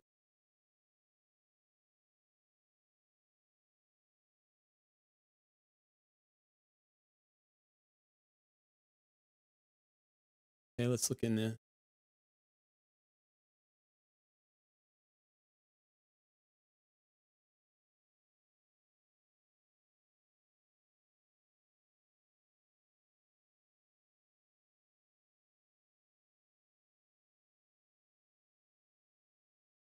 Okay, so it looks like our unkillable options are Maneater, Emek, and Helicath.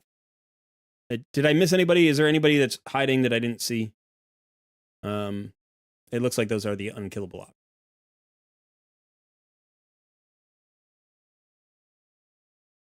You got some champions I don't have. Ekrit. Yeah, oh, no Demitha, okay. And you don't have a Warcaster. I could try to find one.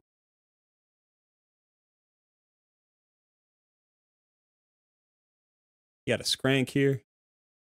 He's nice. Yeah, I don't see any Demitha or any Warcaster. So it's just the one Man-Eater. You do have a Painkeeper, I saw. I think it's only the one, though, right? Just the one Painkeeper? Yeah. Okay. All right, so we're going to do two things here to check this out. Now, there are a lot of possibilities. I have not speed-tuned an Emic Trunkheart tune before. Because he's relatively new to the game.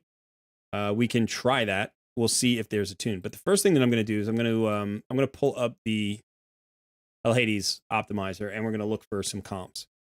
Now, there's a Razzlevarg comp that can be really good, and so we might look into that one as well. And I know that that's on the Deadwood Jedi's website, so we'll take a look at that if we don't see a Razzlevarg. Let me get the site up for you guys. Okay. So here we are. Let me actually get out. All right. Let's find it. Now, it's probably going to give us an unkillable. There's one right at the top. You're looking at an 80 million damage 1 key. That's a little bit surprising that there isn't more damage available there. Now, the nice thing about Doom Priest is Doom Priest probably makes that affinity friendly. And you don't necessarily need Whisper in that comp. So you could potentially put Newt in that comp, and Newt might do more damage than Whisper. Whisper's not an affinity-based champion, so it's not going to be as much variation. Newt will hit a lot harder against Force and a lot weaker against Magic. But we have that potential comp there. Anything else? Here's a Razzlevarg comp, 71 million.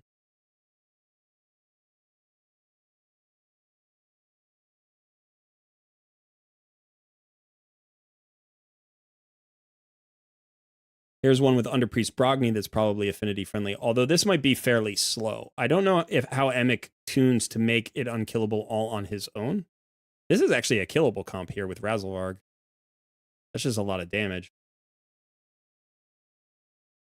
Some of these might not be speed tuned. Now, Dragomorph is a great debuffer. You know, but the question becomes, yeah, all right. I'm not loving most of these. Let me pull up Deadwood Jedi. Oops, what did I do? Yeah. All right, so we're going to go to speed tunes, and we are going to look for. I'm going to filter this for Razzlevarg. I think there's a Razzlevarg. Nope, there's not. Okay, I'm just gonna type in Raz. Razzle Dazzle Survive. Okay, Razzle Dazzle Counterattack. Razzle Dazzle Unkillable. Rabat Eater and Mythhair. We'll take a look at all of the. Oh, Mythhair is going to be Demitha, so we don't have that option, so we'll close that out. This one requires 2 Man-Eaters, so we'll close that out. Oh, I didn't see Seeker. Do you have Seeker?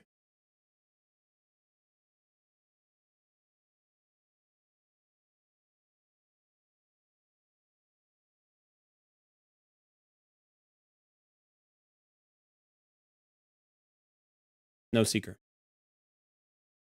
Okay, so this is kind of like the team that we saw here. I think it was, which one was it? I thought I saw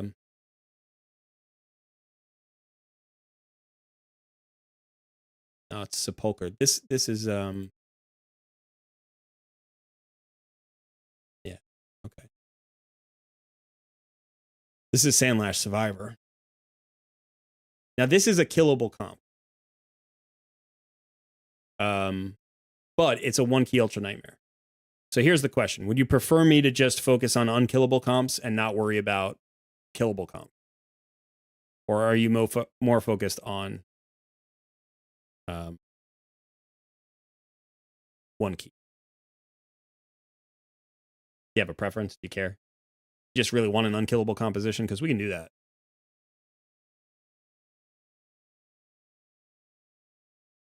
Honestly, doesn't have to be unkillable. I trust your judgment to figure out what would be best for Ultra Nightmare. Also should have a key in the mailbox. No secret. Okay, cool. So, I mean, this would be fun for me to build, you know, like to see this. And I do think it would probably do enough, especially if you had a good DPS in this spot. And let's look at your roster really quickly. One of the things about this tune may be that it might be less intensive to build than the Unkillable. So we'll take a look at this. I'm kind of interested in like, okay, so we know that Newt. How's Newt built? He's in Relentless right now. He's got Brimstone. He's got Giant Slayer. So we could potentially make him the damage dealer. I think, let's see, who else did we have who was like a top-notch clan boss damage dealer?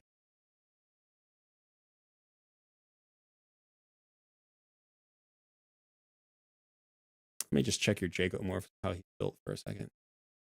Okay, so he's not fully built out. He's got the poison and the weaken and decreased defense, so he could potentially fill that spot as well. 3 turns on a 3-turn cooldown, right? You've got Feign. You've got Venom Mage with Phantom Touch and Protection. That's interesting. Okay. And you've got Whisper. Whisper can be a little bit tricky to tune because of the extra turn mechanic. You can do it. But it can be tricky.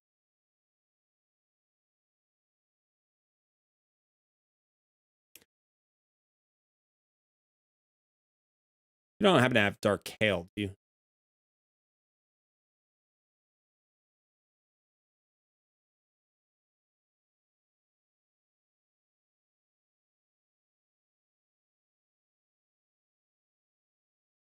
You haven't gotten Dark Hail yet. All right.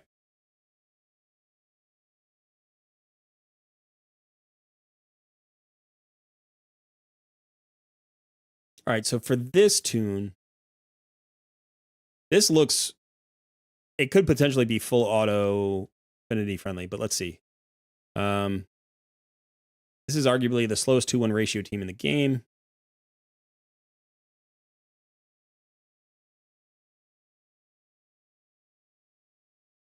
Speed ranges.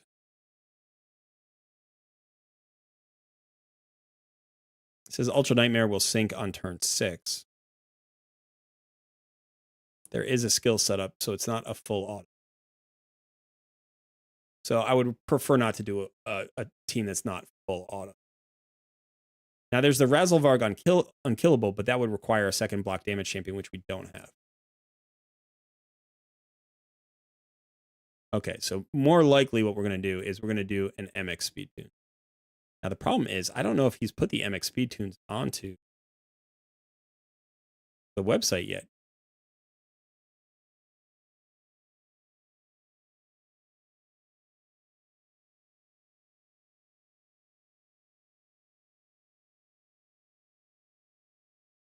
The only one that I know of that might be here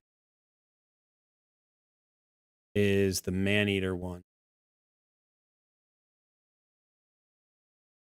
This one.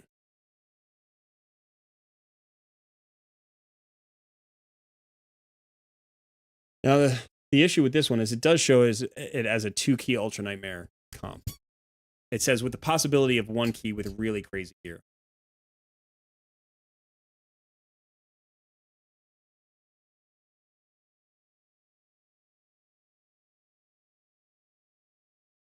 Let me look at that Razzlevarg. Is this not full auto? Opens day 1, then 8. This can be prioritized in the team setup. Yeah, so this can be full auto. Okay. That can be full auto.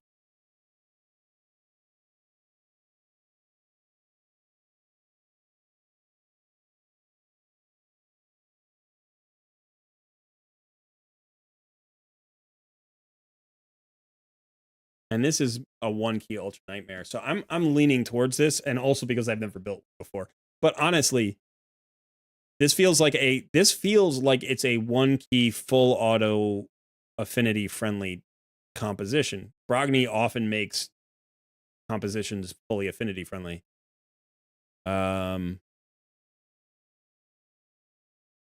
Let's take a look at the tune. Let me get myself out of the way there.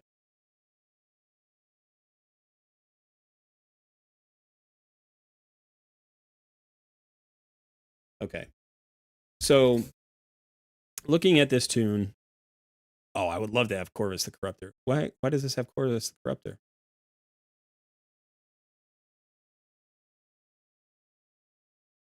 The tune was built with Sandlash and Brogni. And these speeds aren't the same. Did I click on the wrong link?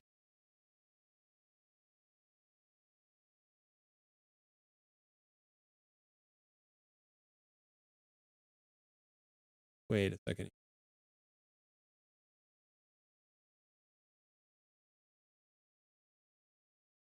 258, 263, 251, 220, and 1. Okay, so it's giving me the right speed tune. It's just giving me completely different champions. But so I think the two, and this is with Razzlevarg's Speed Aura. Okay. Speeds listed exclude any speed aura. If you use an aura, you should reduce your build speed accordingly. Okay, so that's what it is. That's going to make it a little bit easier to build. Okay, that's one of the things that was confusing, because that typically isn't true. Okay, so in this case, the buff extender would be Sandlash. Now, just double checking.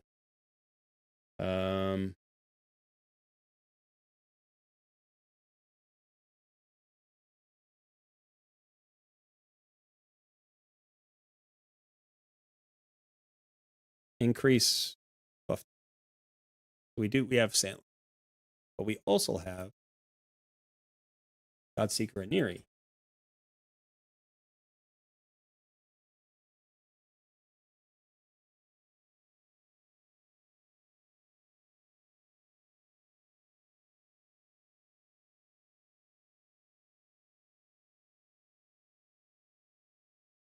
Okay, so it's the same thing, right? They have the same ability. That A2 on a 3-turn cooldown.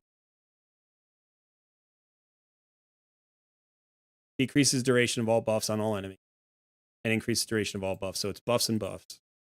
Buffs and buffs.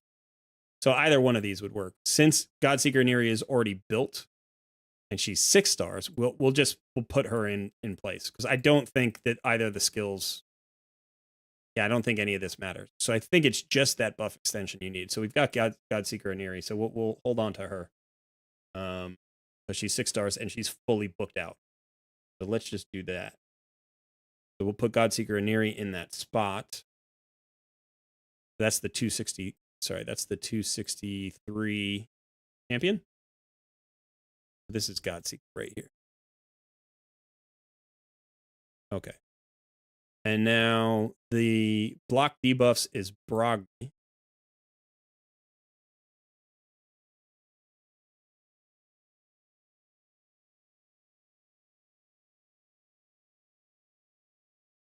I'm already confused. Did I say block debuff?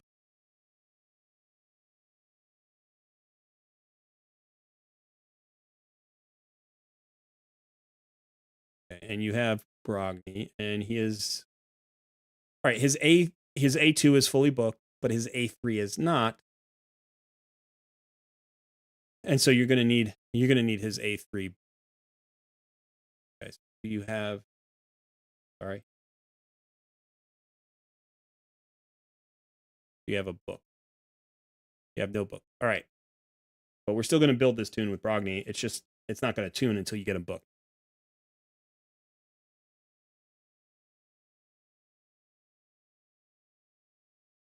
All right, so he is the 251 champion. that's down here. So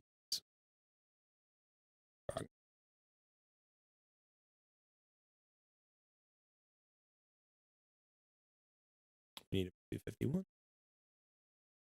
And now we've got a DPS and a counterattack. So we've got Skull Crusher here.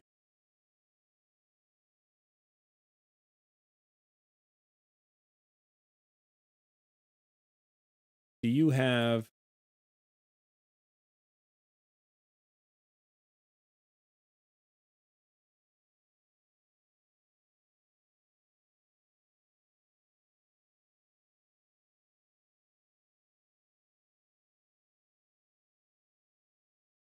Yeah, okay. All right, so Skull Crusher is booked. So Skull Crusher stays in that spot. And now the extra champion. Who do we put in this spot? Now this is running at 202. And your Newt is currently running at 159. So we could speed him up and get him into this role, and he'd work better in other places as well. And 202 is not a bad place to run Newt. I would prefer to run him a little faster, to be honest. I like running him at like 220 to 240. But he's going to have the decreased attack. The decreased defense. Or not the decreased defense. He lowers defense, right? And when he counterattacks, he does 100% of his damage instead of 75%. So he works really well in a counterattack thing. He also has his own counterattack. He places a weaken debuff. So I want to look at the debuffs we'd be getting. So let's just put him in there for now. And we'd say, okay, so this is going to be so let's look at the debuffs that we're getting from this group, because I don't know Razelvarg all that well. So let me just go ahead and take a look at if he brings any debuffs. Where's our Raz? There he is. Got a leech, which is fine because it's a killable composition. So leech is going to extend our lives. We've got increased accuracy, which is great. But so we don't have a decreased defense or a weaken. Now Brogni brings an increased attack, which will play for Razelvarg, but won't play for Newt. Now what Newt brings is a weaken and a decreased attack. The decreased attack is good. That extends our lives. And then, where is this? Attacks one enemy 3 times. Each hit decreases the target's defense by 3%. So you can decrease the boss's defense. It's good. He's got Brimstone as well. Razelvarg does not. What is Brogni bringing on the blessing? Brogni bringing a blessing? No blessing there. Okay. So I think with the decreased defense and just how hard he hits, he could be a good damage dealer. Plus he brings the weaken, and we need more debuffs. So, the only other option here would be somebody like Fane, who brings a decreased defense and a weaken and poisons. We don't have any poisons here. The other option is potentially we can put somebody in a poison set. Like we could even put Godseeker and Neri in a poison set to eke out some more damage there. Depending on the speeds we can reach. But let's just look at this. I'm just looking at this and I'm like, based on this team is bringing no debuff. Right? This team is bringing no debuffs, and they're calling this a 1-key Ultra Nightmare.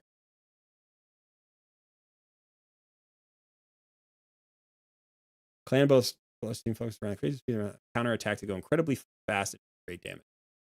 So the chances are you might get 30 turns. Right? This is not going to be a full 50-turn team, probably. You've got decent survivability. I'm not saying that you don't. You've got the shields from Brogni.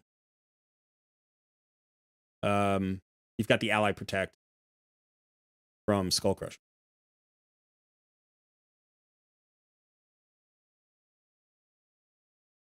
All right. So now the question is, let's look at the tune here.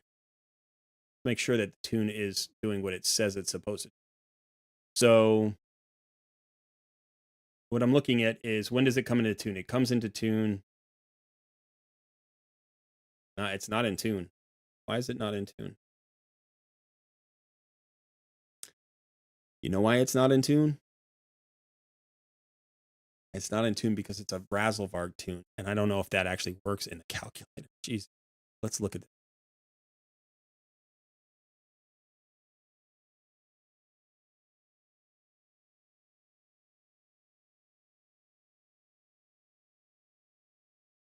True speeds do not require you to add bonus speed from Razzlevarg passive. The build speeds factor in his passive and is calculated automatically by the calculator.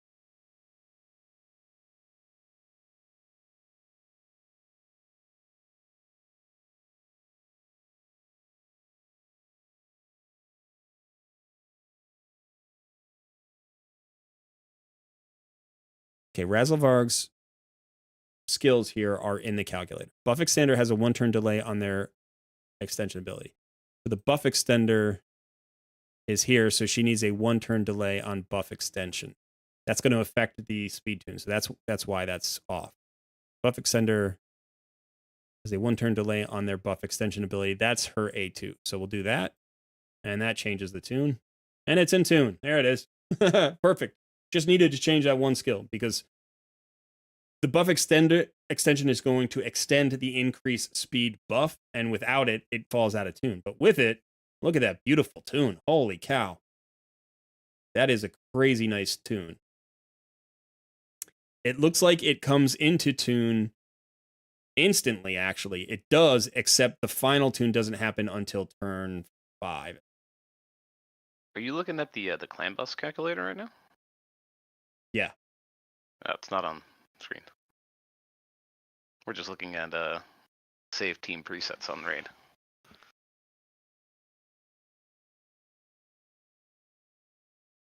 What are you saying? I'm currently seeing the raid screen in the save team presets. Is it Really? me? Hold on, give me 1 second. My OBS is showing. My OBS is showing. Oh no, it's totally me. Okay. I'm looking at the clan boss screen. I'm like, and I hear you talk, but I'm listening to you in Discord, not in through YouTube. All right. All right, my bad, everybody. That was a little weird. Continue. All right, so the block debuffs buff is up here, so no stun will throw anything off. The question is, yeah, it's up all the way through.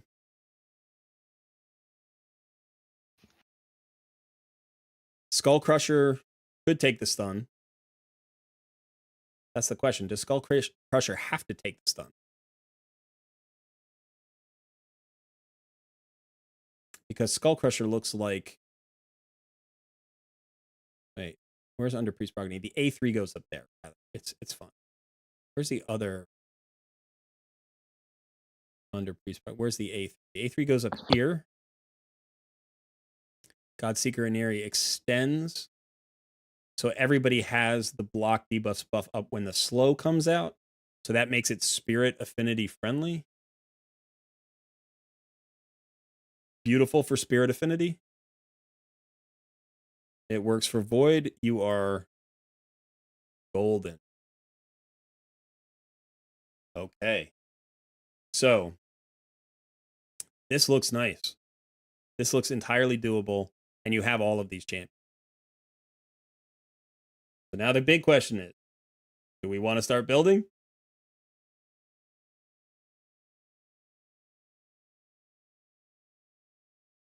Do you want to? Should we do a Razzlevarg too? We should do a Razzlevarg too. I think we should do a Razzlevarg. So Liv, I hope this works out. Let's go ahead and start plugging this in to your clan boss theme here, just so we have it, and create a setup. Oh, you're full. Is there a team I can drop here that I can start making your Unkillable? This looks like an attempt at an unkillable team 10 here. I don't know if you're using that. Liv said, "Build away, good sir," and also you could sell whatever gear you need. 2 for silver, and also destroy any team. All right, let's go ahead and get rid of team 7 here.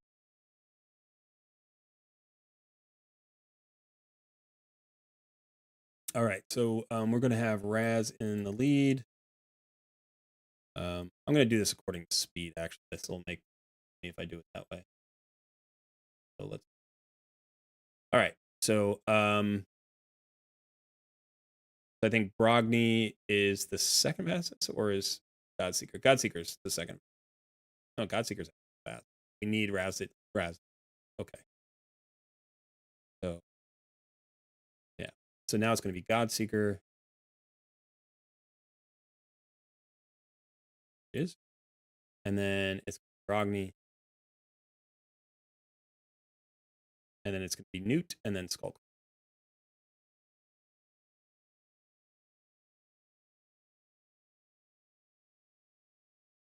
Okay, so let's go ahead and name that team. We'll go the Colred plays Razzle. That didn't work. Why didn't? Oh, there it is. Okay. All right, so now we got to get these speeds right. So we want this team to be relatively tanky. We want it to be survivable. And we want to think about the damage that we can get out of these champions in other ways, because we want to maximize this for every single affinity that we can. So let's start with Raz. He's got to work. He's got to get his tune right. Now, here's the thing about Raz on your account. You got no book.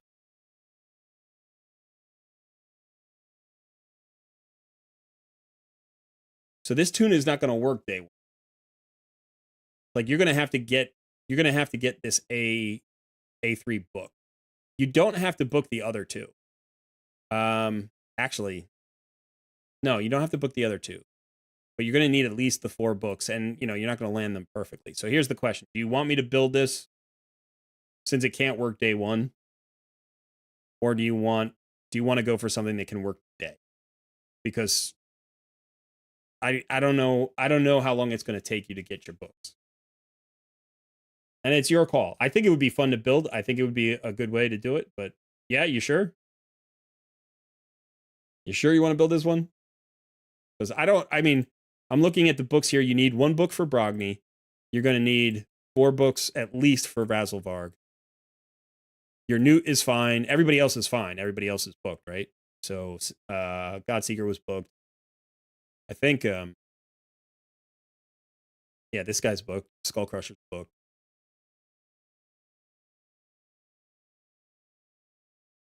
Gonna do it? All right, we're gonna do it.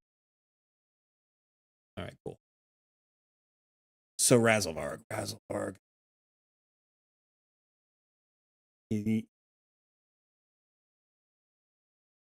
There's a message coming in. Build it and I'll buy books, he says. Okay. All right, so let's go ahead and take a look at, so the speed that we need here is, I have the thing on. Speed that we need here is 236. 236. Okay, that's not too bad. Now let's just double check his. We want him to land the leech.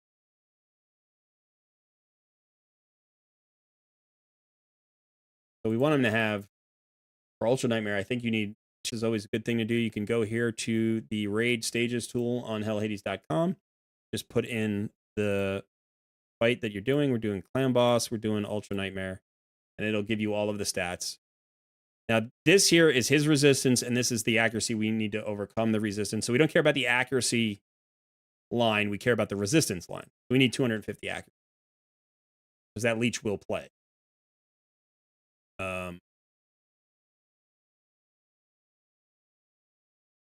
All right. So we need 250 accuracy, and we need 236 speed. 36.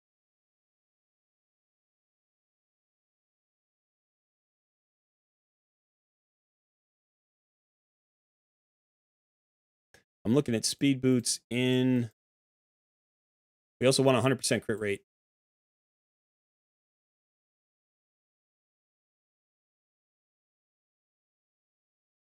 That could be nice. That could be very nice. Those are beautiful boots. All right, so let's try those on for now. And then now let's look for. Let's see if we can find crit damage gloves with crit rate substat. Now, instinct could be really nice. Instinct could be very nice. Perception would also be good. That's a nice double roll into crit right there. And that's on War Maiden, who I don't feel too bad breaking. Like, you might use her in faction crypts, but I'm assuming at this stage you don't use her anywhere else. If she's like your Hydra clan boss, drop defense, you let me know. That's not bad. Accuracy and crit rate. We've got the speed here. I think I'm going to steal these gloves from her. That 17% crit rate. Juicy. It's nice. I like it. All right. Now let's go ahead and look for for Wrestlever. I don't know that we care about what stat is on his chest piece. I'm just have to. He does damage based on attack and speed, but I think the speed is where we get a lot of the damage out of. We want him to be survivable enough to keep going, so we might actually put him in a chest piece that's not attack percentage. That's what I'm starting to think about. Okay, so I'm getting a lot of chatter about double checking the area bonuses. Good call. Good call. Let's do that right now.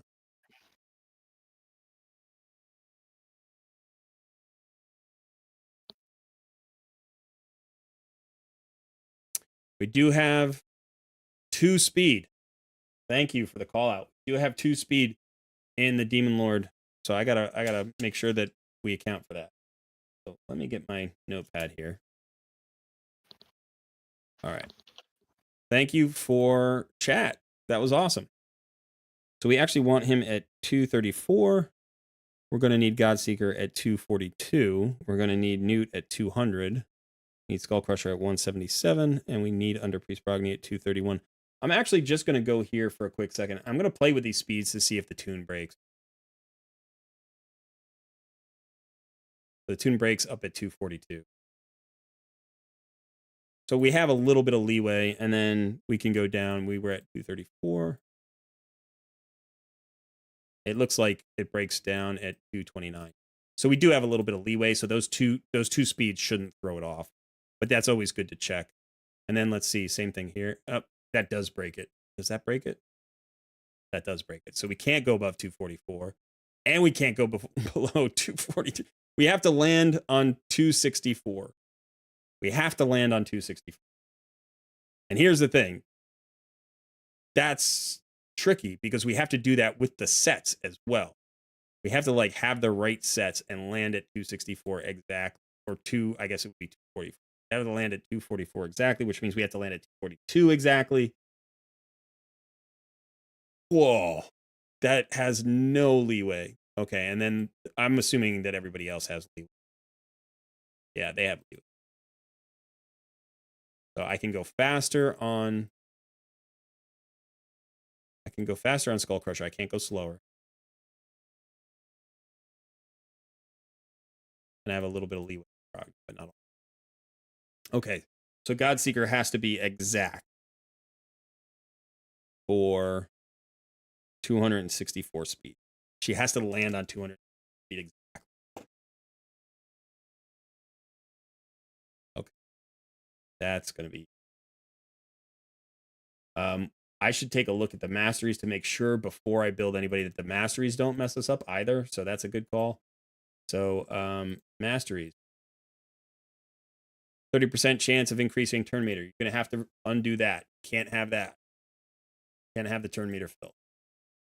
When a buff is removed or expired, got to get rid of that. This is fine. Everything else is fine. So you're going to have to change that mastery. Let's look at Brogni. Yep. You're going to have to get rid of rapid response. You're also going to have to get rid of Cycle of Magic because you can't mess up the block debuffs buff. It can't come out at the wrong time because then the buff extension won't work, and then you'll end up with a stun happening somewhere along the line. So you got to get rid of this skill as well, or this mastery as well. So that's Brogni and Razelvarg. Let's look at Godseeker. Godseeker has Cycle of Magic. You have to get rid of that because she can't do her buff extension at the wrong time. That will also throw off the speed. So you got to get rid of that. This doesn't matter. You can leave Spirit Haste. That's fine. But yeah, you're going to need to do that. As far as the counterattacks, I don't think that's an issue. Like you can't do this. You can't have Cycle of Revenge. It has a 50% chance of increasing the turn meter. You can't do that. So you got to get rid of any turn meter effects on any of these champions from the master. So fourth one is Skull Crusher. Skull Crusher also has, no, doesn't have Cycle of Revenge, so you're fine. He can counterattack, that doesn't matter. Yeah, so that's going to be fine. And then who was the last one? It was Newt. And one of the ones that you might have on Newt, which, where's, am I blind? Why can't I see Newt? There he is. So Newt, it's less of an issue because he's just a damage. So it doesn't matter if he does his skills at a different time because he doesn't affect turn meter at all. So like this Cycle of Magic for him doesn't matter. You can't change his speed, but that doesn't change his speed. So that shouldn't be a problem. So if he just happens to get, an extra A3 or A2 off because of the cooldown reduction, that's fine. So you don't have to worry about Newt. Okay. But those other masteries have to be changed.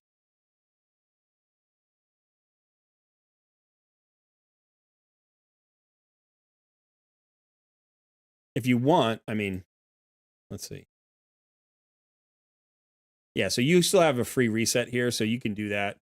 By the way, if you're going to use Godseeker in this build, and this is primarily you're going to use her, you're going to want to put her in the offense tree and make sure that you get War Master for her. That's going to get you more damage. Well, plus remember, it's a counterattack thing, so she's going to get extra War Master. So yeah, you're going to want to redo those masteries. And then probably, most people don't redo masteries very often, so you probably are fine on all of your champions. I don't know if you've redone like Brogni's mastery. So, yeah, you can reset this for free. Yeah, what's going to happen is it's going to take you a while to get all those books and get everything in order. So we're going to build these champions. We're going to get them to the right place. Actually,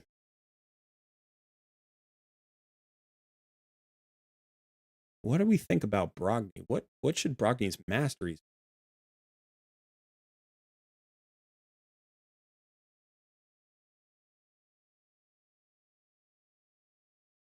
We can extend his buffs. That's fine. We can extend his debuff. That would be fine. We can increase his accuracy. That would be more chances to land the HP burn. That would be fine. But the question is, do we want to go support or do we want to go defense? And if we do go support, if you go Lore of Steel, because we're going to have a little bit of flexibility, but because we may be using perception and speed sets, we have to account for that. Now that we can always tweak later. So don't worry about that. You're in the Discord. You can just come and say, hey, this isn't working right, and I've got the books now. So how do we tweak this? And we might have to drop a speed or two, or we might have to swap out one piece of gear. But for right now, I'm gonna let that sit because it's gonna take long enough here, and we're running out of time. So I want to just start building the champion. So let's start with Raz.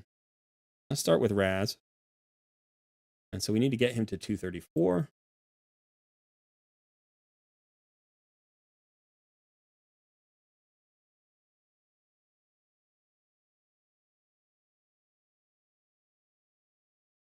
And I think it was crit rate and accuracy. That's awesome. And then we had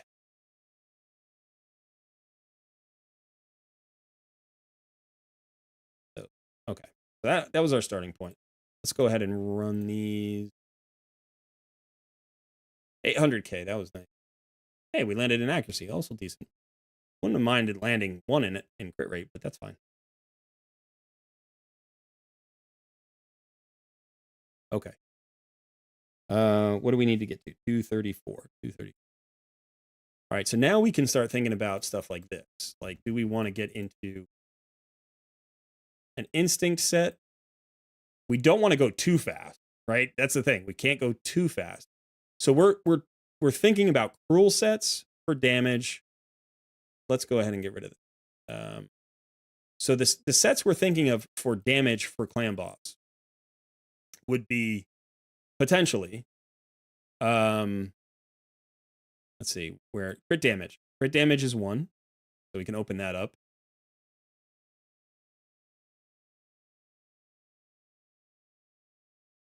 Savage. Toxic. A little bit weird because we don't have an activator and he might fill up the debuff bar. So I might take that off because he's going to get so many turns. He's going to be going at like a 4-to-1 ratio. I don't want him to fill up the debuff bar. So we're not going to use Toxic on Raz. Cruel.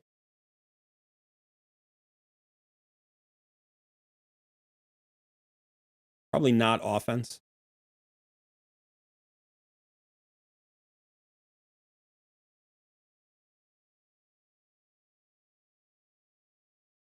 Kill stroke.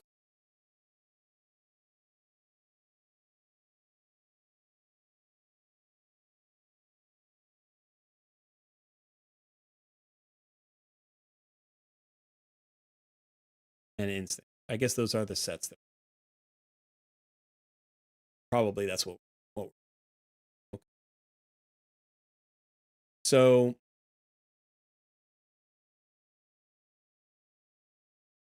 let's look for substats crit rate.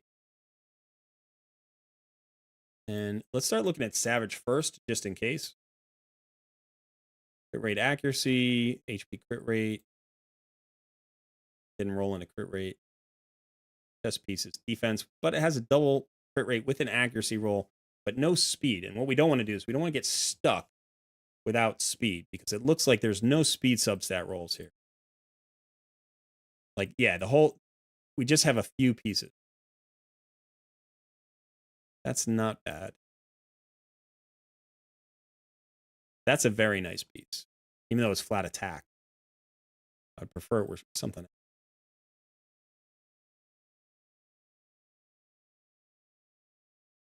Crit rate on Calvalax.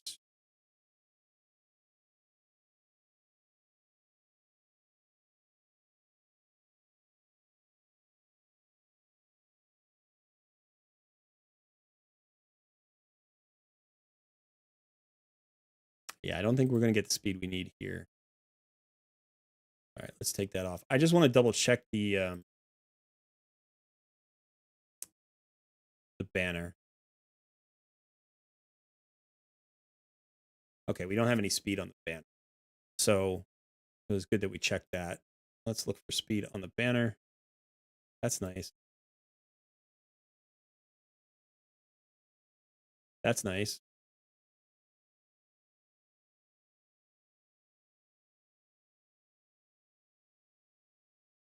I wouldn't mind getting all of our accuracy from the banner, and then we don't have to worry about accuracy substats.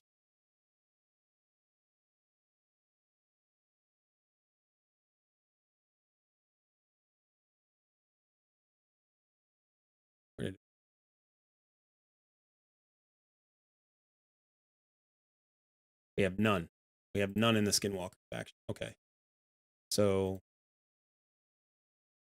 we need the speed, I think, more than the... I don't know. We need the speed more than we need the accuracy, I think. So, all right.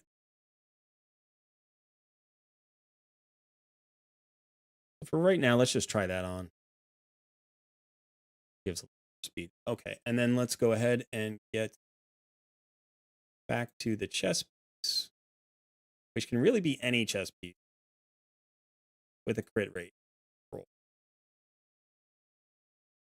Accuracy would be good. Let's see if we can get speed. Resistance, provoke mortal, perception, righteous.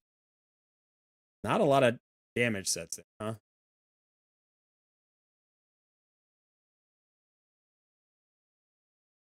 This could be nice. It could work. We could go here. This would be better. That is nice. I don't know that we need the attack percentage, but we're going to take it for now.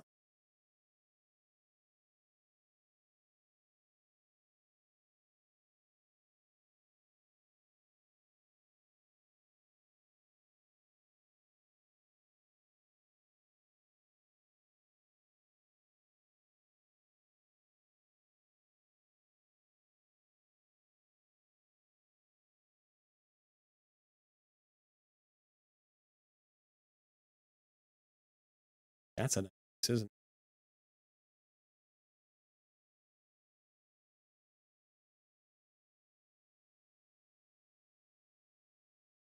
Oh, I should do the equipped. That was sorry.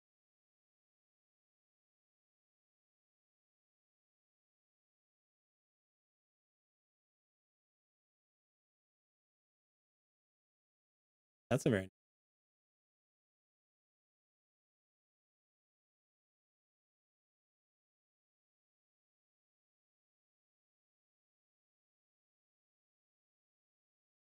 not bad either. This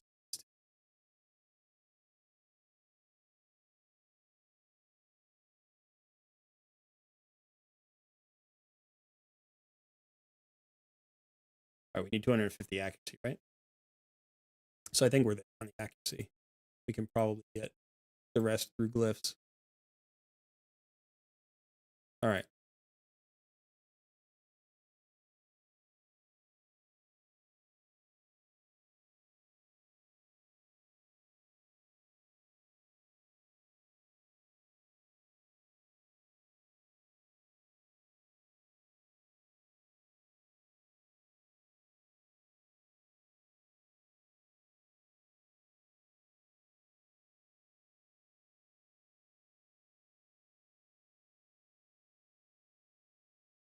Hmm. You don't have enough crit rate.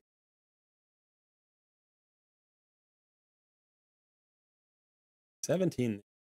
Only 4 on the. Maybe that's the problem. Is there a speed boot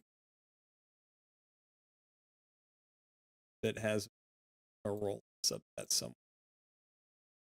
There's 15%.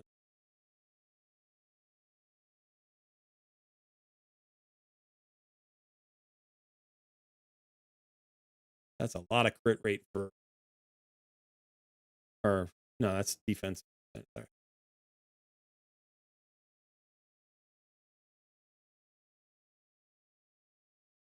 I love that accuracy though. I don't necessarily want to lose that accuracy.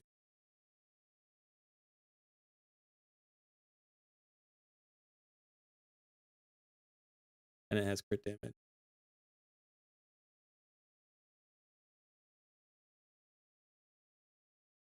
If I did this, would that be enough? There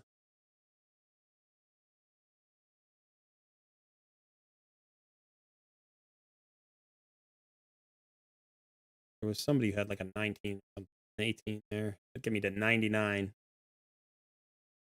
This piece is huge. Crit rate of 17% plus crit damage plus speed. I might want to pull that off. But that still does. I could roll this up and see if we get a crit rate. We did. So now we're at 104. Okay, so now I can potentially go back to the other.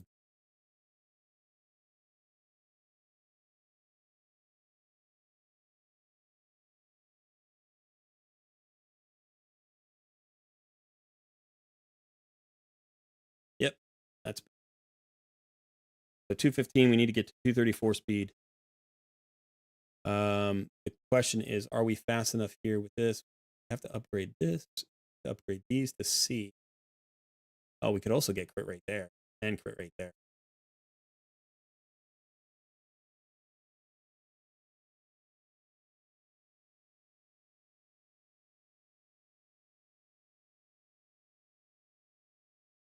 Speed, nice. 221. Okay.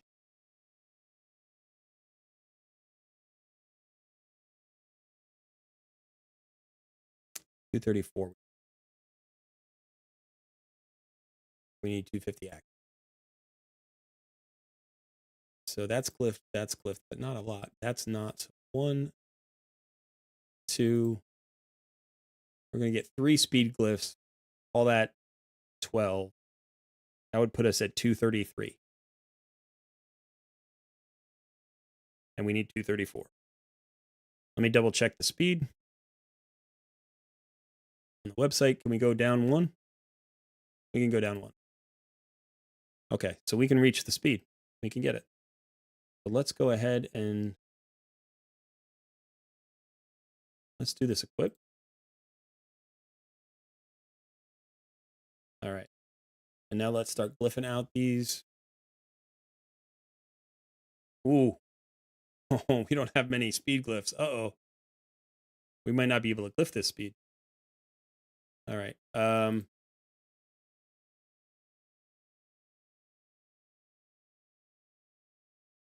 3. Got 3.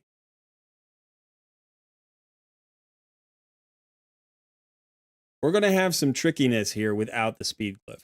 So I don't think we can make the speed without the speed glyphs unless we pull these boots and get the extra 5 speed from the other speed boot, which is going to drop our accuracy. So we may need to get lucky. We may need to postpone a little bit till we can get some speed glyphs.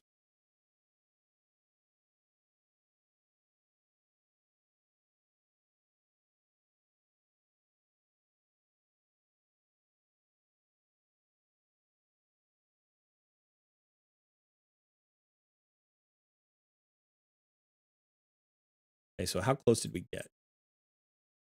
We got to 227, and then we're going to get 2 speed there. So that got us to, whoops, I'm sorry. So, yeah, I was glyphing, right? And if you go to enchant and you can see there are only 1-star speed glyphs right now. So we can't glyph to get fast enough here. So we would have to get another piece in here.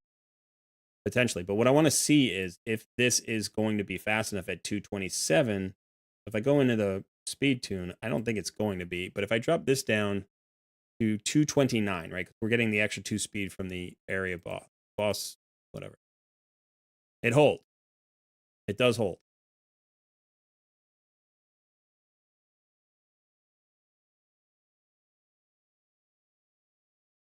Okay, so we eked that out. We did eke that out. So at 229, we have our Razzlevarg built. Okay.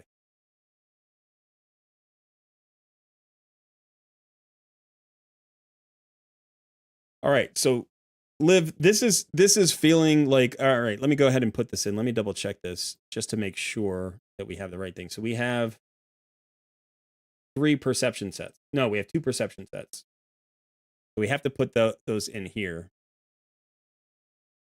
So when you put in the speed, you get this little pop-up, and you got to put in the 2 perception sets. Did that just break the tune? That literally broke the tune.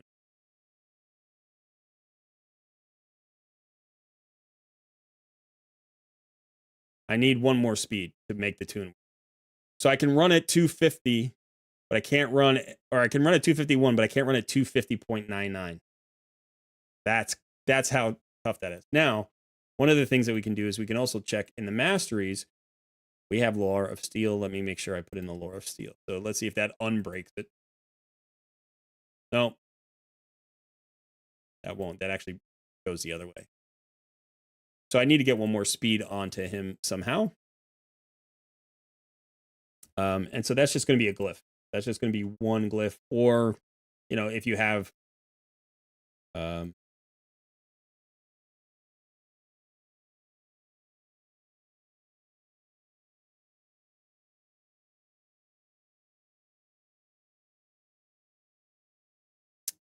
We could do this.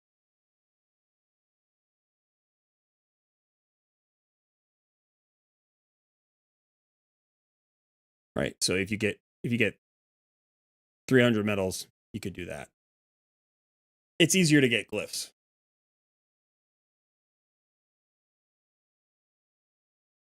Yeah, you're all the way up here to stage 21. So hopefully you can run this and get some speed glyphs and then drop those on Razzlebark. All right, so let's take a quick look at the tune one last time.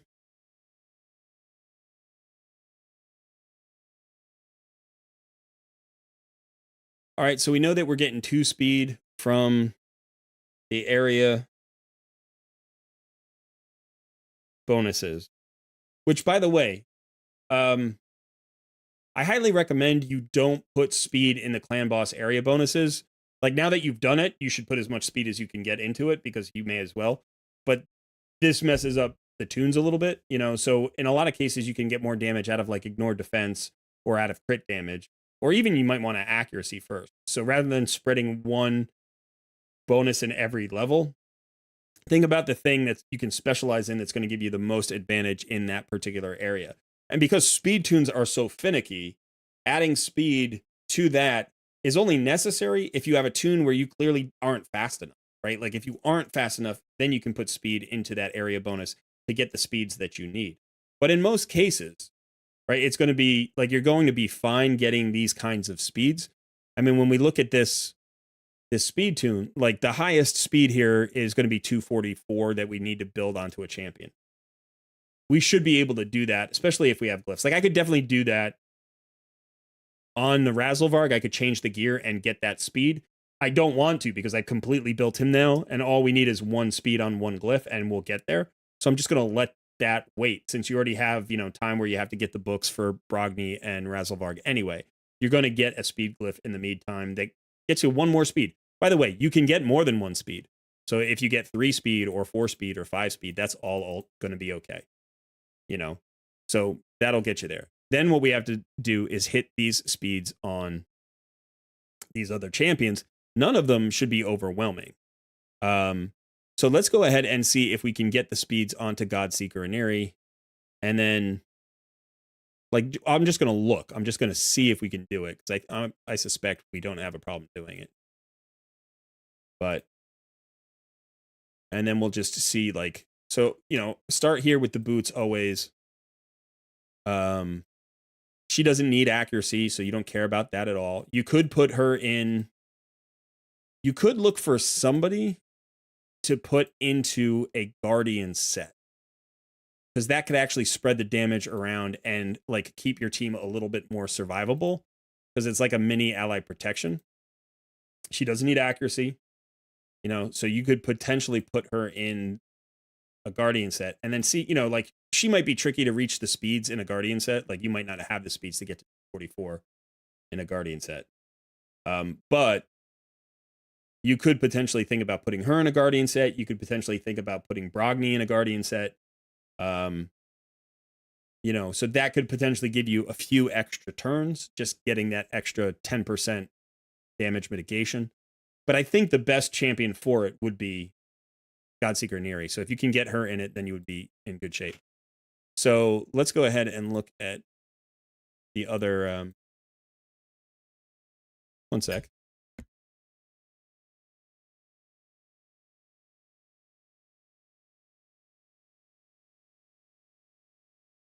Oh, my wife just reminded me we have to vote tonight.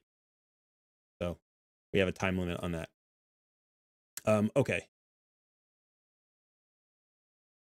So let's see. Substat speed.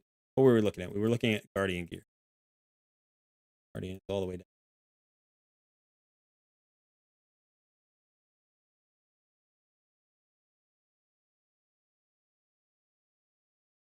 Literally doesn't matter, right? It doesn't matter what the stats are for her. I mean, I would prefer to have tanky stats a little bit, you know, like this probably actually, it does matter. I shouldn't say that. It does. You need to have tanky stats on somebody who's wearing Guardian. Sorry. I don't know why I said that. I'm thinking it's an unkillable composition, but it's not. So it does matter. So, you know, you might want to look for one more piece. that has speed substats, and then see if you can get it that way.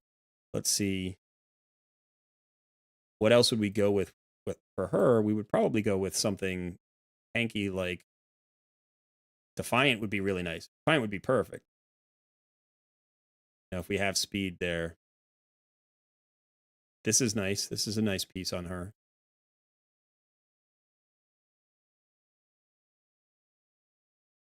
Let's close all this down. Let's look at Defiant and let's look at Guardian. Okay. And we've got speed of the substance.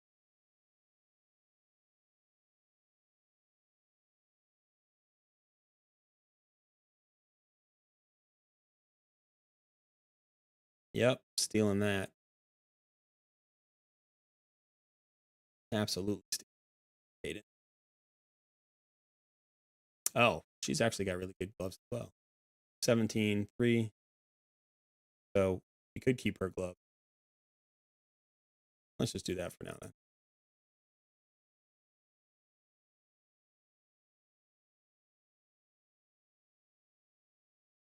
Yeah, okay. I don't know if you'd be able to go fast enough. So what we could just do is just, do that. Keep her there, and then primary stats. Primary stats speed boost. Let's go with speed. She's going to be the fastest champion, so let's see if we can get her up to speed.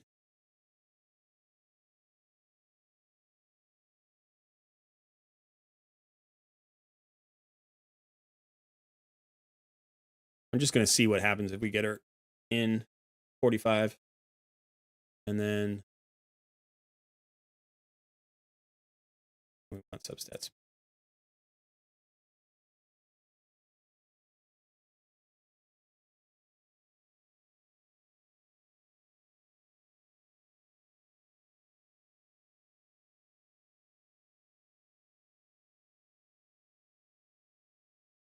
There you are, 243. Right, and she needs to run at exactly 242. So we can't run her in this gear exactly. Let's check out her banner. No speed there. So you could potentially pull her out of one of these speed sets, and get speed on the banner somehow, but you could definitely hit your 242, right? You need exactly 242. You can't mess around. Now you're going to have to plug this in with the sets before you actually hit equip. Before you hit this button and equip this, you have to go back here and you have to go to the calculator, and you have to plug it in and you say, okay, she's going to be running at 244 and she's going to have 2 speed sets and she's going to be running Lore of Steel. So is that what we need her at? And it looks like that doesn't break the speed. And now we actually have a little bit of leeway here. Somehow we got a little leeway in the speed tune. Maybe it was because when we changed Razelvarg's speed, that gave us a little bit more leeway.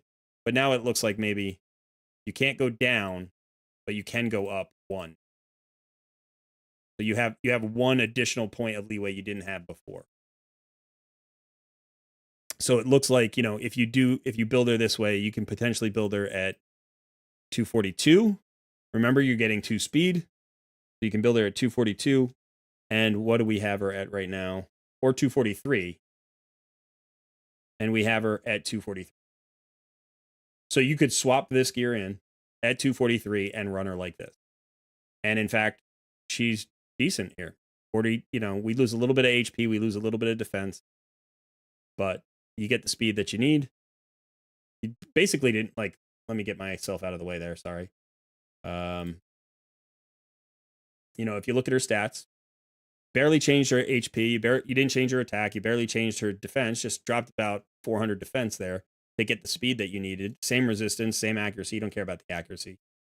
And so you're perfect. This build would actually work. Now I'm not going to pull this build right now because I want, this is 4 different champions we're messing up, and I was just using this as a theoretical. So you can go ahead and look and get this, get this the way you want. And again, you have to change your masteries and so on and so forth.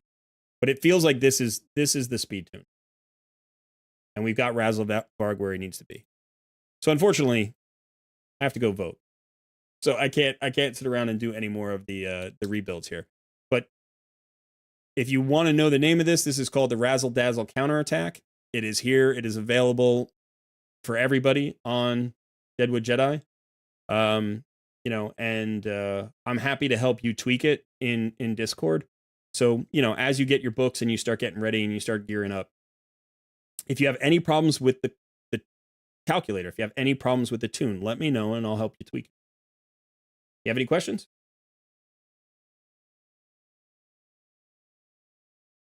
Anybody have any questions? Son, you have any questions? No. All right. I'm sorry we couldn't complete the build today, but you're going to need, you know, you're going to need some silver, you're going to need some glyphs, and you're going to need some books. But it will get you there. And I'm really excited about that team. I want to see that team go. So once you start getting close, like definitely let me know. Maybe we'll even stream it again.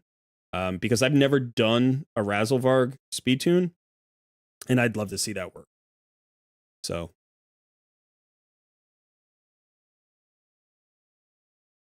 very cool. All right. So thanks everybody for hanging out. That is going to be it for today. We will do more takeovers next Tuesday. It is 2 p.m. Now it's standard time, I believe. It was daylight time, and now it's standard time. Is that correct? So whatever it is, but it's 2 p.m. Eastern time, US. And what did he say? He said he forgot. I give up. I think it was about the HH premium. So I did not forget. I just have to get around to it. I've just been super busy. But you know what? I'll do that tonight. Let's do the HH premium tonight.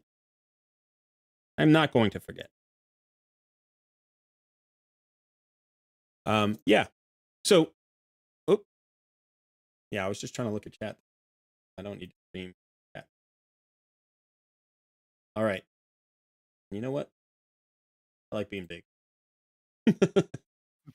All right. So yeah, we are potentially changing our Saturday stream to a Sunday stream. So that's our Noob versus Pro stream. And we may be adding a Thursday stream at some point, which would probably be not a specialty stream. It would just be more like a general, like this is what I'm doing tonight kind of stream. Maybe we'll do some live arena stuff we haven't done during these streams. We'll mix it up a little bit. So you can watch out for that stuff.